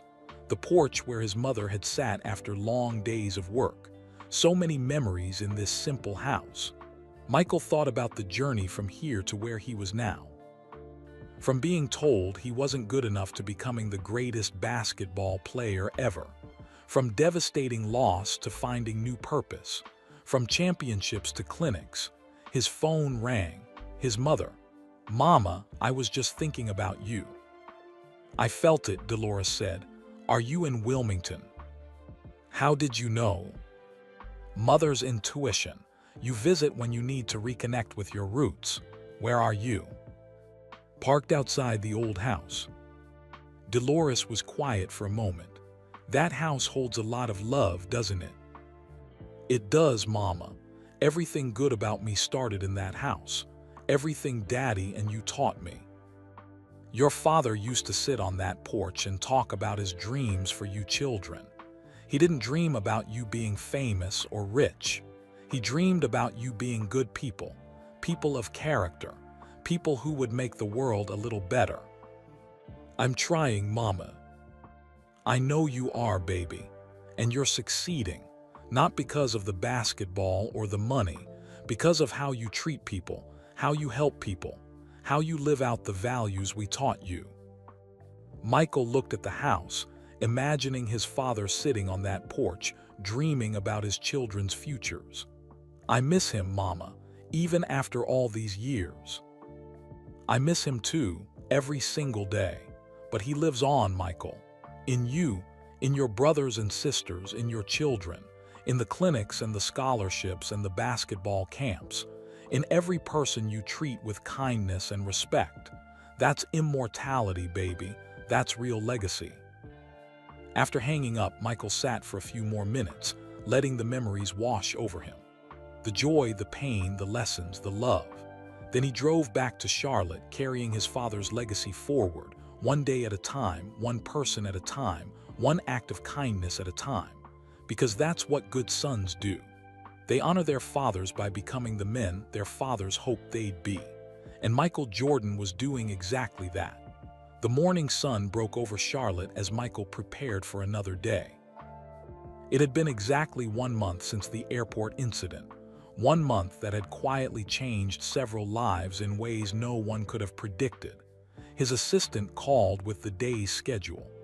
You have a meeting with the Hornets coaching staff at 10, lunch with potential sponsors at noon, and at 3 o'clock, there's a special visitor who asked to see you. Who? It's a surprise. They want to thank you personally for something. Michael was curious but didn't press. Surprises were fine. He'd learned to appreciate the unexpected moments in life. They often taught the most important lessons. Charlotte Hornets Arena, 3:00 p.m. Michael sat in his office when his assistant knocked. Your visitors are here. The door opened and in walked Patricia Whitmore, Rebecca Chen, and Marcus Thompson. All three looked nervous but excited. Michael stood immediately. This is unexpected. Please come in. Sit down. They settled into chairs around his desk. Patricia spoke first. Mr. Jordan, we wanted to come here together to thank you. What happened at the airport last month, it changed all of us. Rebecca continued. After that day, I was so scared. I thought I'd messed up my career, that I'd be known as the person who embarrassed Michael Jordan. But instead, you showed me what real leadership looks like. Marcus added, and you showed me what grace looks like. I've been thinking about that every day. Michael shook his head. You don't need to thank me. You all handled yourselves with integrity. That's what I remember. Patricia leaned forward. Mr. Jordan, can I tell you what really happened that day? The full story. I thought I knew the full story. Not all of it, Patricia said. After we cleared up the security issue and you went to catch your flight, something else happened. She pulled out her phone and showed Michael a photo. It was a screenshot of Marcus's original Instagram post from 3 weeks before the airport incident, the one showing Michael's autograph with the boarding pass visible in the background. The FBI traced the identity theft ring back to this image, Patricia explained. But here's what you don't know. After Marcus realized what he'd done and came forward, he didn't just tell us. He spent a week tracking down everyone who'd shared the post. He contacted them, explained the situation, and asked them to delete it. He worked with the FBI to identify the people who'd used your information. Michael looked at Marcus with new respect. You did all that. Marcus nodded. I had to. I caused the problem. I needed to help fix it. The FBI said my cooperation helped them shut down an entire identity theft operation. They'd stolen information from dozens of people, not just you. Because I came forward and helped track the digital trail, they were able to arrest the whole group. Rebecca spoke up, and there's more. After the airport incident went viral, I received hundreds of messages. Some were supportive, but many were cruel. People said I was a racist for denying you entry. They said I should be fired. They called me terrible names. Michael's face darkened.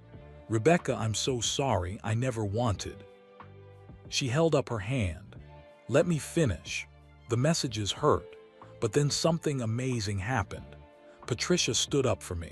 She explained to our corporate office that I'd followed protocol perfectly, that I'd done exactly what I was supposed to do. She protected my job when it would have been easier to let me go. Patricia smiled. That's what leaders do. We protect people who do the right thing, even when it's unpopular.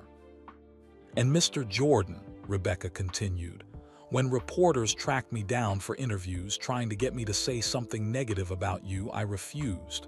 Because you showed me that day what it means to have character under pressure. You were calm. You were kind. You followed the rules without complaining. That's real character. Marcus jumped in. And here's the thing that connects us all. We were each in a difficult situation that day. Rebecca had to enforce rules that seemed wrong. Patricia had to handle a security issue involving the most famous basketball player in history. I had to confess to a mistake that could have destroyed my life. And you, Mr. Jordan, had to deal with being publicly denied something you'd earned. But we all chose to do the right thing, Patricia said. Rebecca followed protocol. I believed in fairness. Marcus came forward with the truth, and you showed grace instead of anger. That's why we're here together, because one moment of crisis revealed everyone's true character. Michael sat back in his chair, overwhelmed. I didn't realize how much that day affected all of you. It affected us profoundly, Patricia said. In fact, United Airlines is using what happened as a training example. They're teaching employees about following protocol, about treating everyone equally regardless of status, about maintaining professionalism under pressure. Rebecca added, and I've been invited to speak at customer service conferences about the experience. Not about you being famous, but about having the courage to do what's right even when it's difficult. Marcus pulled out a folder. Mr. Jordan, I brought something to show you. These are letters from the 73 other victims of that identity theft ring. The FBI connected me with them after the arrests. They wanted to thank you. He spread the letters across Michael's desk. Michael picked one up and read. Dear Mr. Jordan, my name is Jennifer Martinez. I'm a single mother of 3 from Phoenix. Someone stole my identity using information from social media and drained my bank account. I lost everything. But because you cooperated with the investigation and because Marcus Thompson helped track the criminals, they were caught. I got my money back. My children will eat this month. Thank you for caring about people like me. Michael read another. Mr. Jordan, I'm a veteran who had my VA benefits stolen through identity theft. These criminals took advantage of me when I was at my lowest point. Because of your case and Marcus's help, they're in jail now. I can finally sleep at night. God bless you for not just caring about your own situation, but about all of us. There were dozens more. Elderly people who'd lost their life savings. College students who'd had their futures destroyed by ruined credit. Working families who'd been victims of the same criminal ring. All of them helped because Michael had cooperated with the investigation. All of them grateful because Marcus had come forward and helped track the criminals. All of them benefiting from a chain reaction that started with one difficult morning at an airport. Michael felt tears building. I had no idea it helped so many people. That's because you did it quietly, Patricia said. You didn't demand press conferences or credit. You just did what was right and moved on. That's real character, Mr. Jordan. Marcus spoke softly. Mr. Jordan, do you remember what you said to me that day? You said that making a mistake doesn't define you. How you respond to the mistake defines you. I remember. Well, I've been thinking about that a lot, and I realized something. That advice applies to everyone, including you. You've made mistakes in your life, right? Things you're not proud of. Michael nodded slowly. Of course, everyone has. But you didn't let those mistakes define you. You responded by working harder, by being better, by helping others. That's what you taught me to do, and now I'm doing it. Marcus opened his backpack and pulled out a certificate. I just completed my first semester of college. 4.0 grade point average. Dean's List. And I've started a nonprofit organization called Second Chances that teaches young people about online privacy and digital safety. We've already reached 500 students. Michael looked at the certificate, then at Marcus. I'm so proud of you. I learned it from watching you, Marcus said. You didn't get angry at the airport. You didn't blame anyone. You just handled it with grace and moved forward. That's what I'm trying to do, move forward and help others along the way.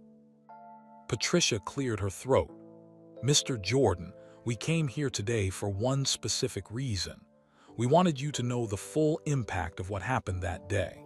It wasn't just about you being denied entry to a lounge. It was about how one moment of challenge revealed everyone's character. And it was about how your response created a ripple effect that helped hundreds of people. Rebecca added, "You could have made that day about you, your inconvenience, your frustration, your status. Instead, you made it about doing what was right. That changed everything." Michael stood and walked to the window overlooking the basketball court below. The Hornets were practicing, players running drills, coaches shouting instructions. Life moving forward as it always does. "Can I tell you all something?" Michael said, still looking out the window. "Of course," Patricia replied. "That morning at the airport I was frustrated, not at Rebecca or Patricia or anyone. I was frustrated at the situation. I had 500 families waiting for me in Charlotte. I'd made them a promise, and I was afraid I'd have to break it." He turned to face them. But then Marcus walked into that office, terrified and honest, owning his mistake. And I remembered being young and scared and making mistakes. I remembered people who gave me second chances, coaches, teachers, my parents. And I thought about my father, who always taught me that how you treat people when they're down defines who you really are. Michael's voice grew stronger. So I made a choice. I chose to treat Marcus the way I'd want someone to treat my own sons if they made a mistake. I chose to respect Rebecca and Patricia for doing their jobs well. I chose to cooperate with the investigation because it was the right thing to do, not because I knew it would help other people. He paused. "What I'm trying to say is, you're thanking me, but I should be thanking you. You all reminded me why character matters. You showed me that doing the right thing creates ripples we can't predict. You proved that integrity still exists in this world." Patricia stood up. "Mr. Jordan, there's one more thing we want to tell you." "What's that?" She smiled. "The reason you were denied entry that day, the reason that shocked everyone, wasn't about discrimination or money or status. It was simply about security doing its job, about rules applying equally to everyone, about a system working exactly as it should." Rebecca continued, "And the reason that shocked everyone was because you accepted it. You didn't demand special treatment. You didn't threaten lawsuits. You didn't use your fame as a weapon. You just accepted that the rules applied to you too." Marcus finished the thought. "In a world where powerful people constantly demand exceptions, you showed that real power means following the same rules as everyone else. That's what shocked people, Mr. Jordan. Not that you were denied entry, but that you handled it with such grace." Michael felt the weight of their words. This was the real story.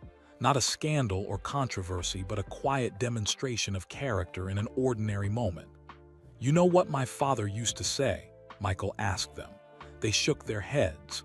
"He said that character reveals itself not in moments of triumph, but in moments of inconvenience. Anyone can be gracious when things go their way. Real character shows up when things go wrong." He looked at each of them, Patricia, Rebecca, Marcus. "All of us were tested that morning, and all of us passed. Not because we're special or perfect, but because we chose to do what was right even when it was difficult. That's worth more than any championship trophy." Patricia extended her hand. "Thank you, Mr. Jordan, for everything you taught us." Michael shook her hand, then Rebecca's, then pulled Marcus into a hug. "No," he said firmly. "Thank you for reminding me why my parents' lessons matter, for showing me that the next generation understands character and integrity, for proving that doing the right thing still means something in this world." As they prepared to leave, Michael called out, "Wait, one more thing." They turned. "This nonprofit you started, Marcus, Second Chances, I want to support it. Let's work together to expand it across the country. Let's teach young people about digital safety, about owning their mistakes, about character and integrity." Marcus's eyes widened. "Really? Really? You started something important. Let's make it bigger than both of us." After they left, Michael sat alone in his office, looking at the letters from the identity theft victims. 73 lives made better because of a chain of events that started with one difficult morning. He thought about his father, about his mother, about the values they'd instilled in him. He thought about Carlos in Barcelona, about the 500 kids at basketball camp, about Marcus Thompson and Rebecca Chen and Patricia Whitmore. All of them connected by a simple truth his father had taught him long ago: how you treat people matters, character matters, integrity matters, not just sometimes, not just when it's convenient, but always, especially in ordinary moments when nobody's keeping score. That was the real reason everyone was shocked that day at the airport. Not because Michael Jordan was denied entry to a lounge, but because he showed the world that true greatness has nothing to do with fame or money or status. True greatness is about being a good person when it's hard, about treating others with dignity when you don't have to, about living your values even when nobody's watching. Michael Jordan had spent his entire life learning that lesson, and on one ordinary morning at O'Hare International Airport, he'd finally proven he understood it completely. That was the reason that shocked everyone, and it was the reason that mattered most. And that was the end of this story. A story that began with a simple moment of inconvenience at an airport, but revealed something profound about character, grace, and the power of second chances. Michael Jordan showed us that true greatness isn't measured by championships or wealth. It's measured by how we treat people when we don't have to, how we respond when things go wrong, and how we use our influence to lift others up. Before you go, we'd love to know, where are you listening from? Drop your city or country in the comments below. It's amazing to see how these stories of kindness and character connect people from all around the world. If this story touched your heart or taught you something valuable, please hit that like button. It helps us share these meaningful stories with more people who need to hear them. And don't forget to subscribe to our channel for more inspiring, emotionally engaging stories that remind us what truly matters in life: character, integrity, and treating every person with dignity and respect. Finally, please share this video with your friends and family. In a world that often celebrates fame and fortune, let's spread stories that celebrate kindness, second chances, and human goodness. Your share could be exactly what someone needs to hear today. Thank you for listening. Remember, how you treat people when it's difficult defines who you really are. Stay kind, stay humble, and always remember, character matters more than trophies. See you in the next story.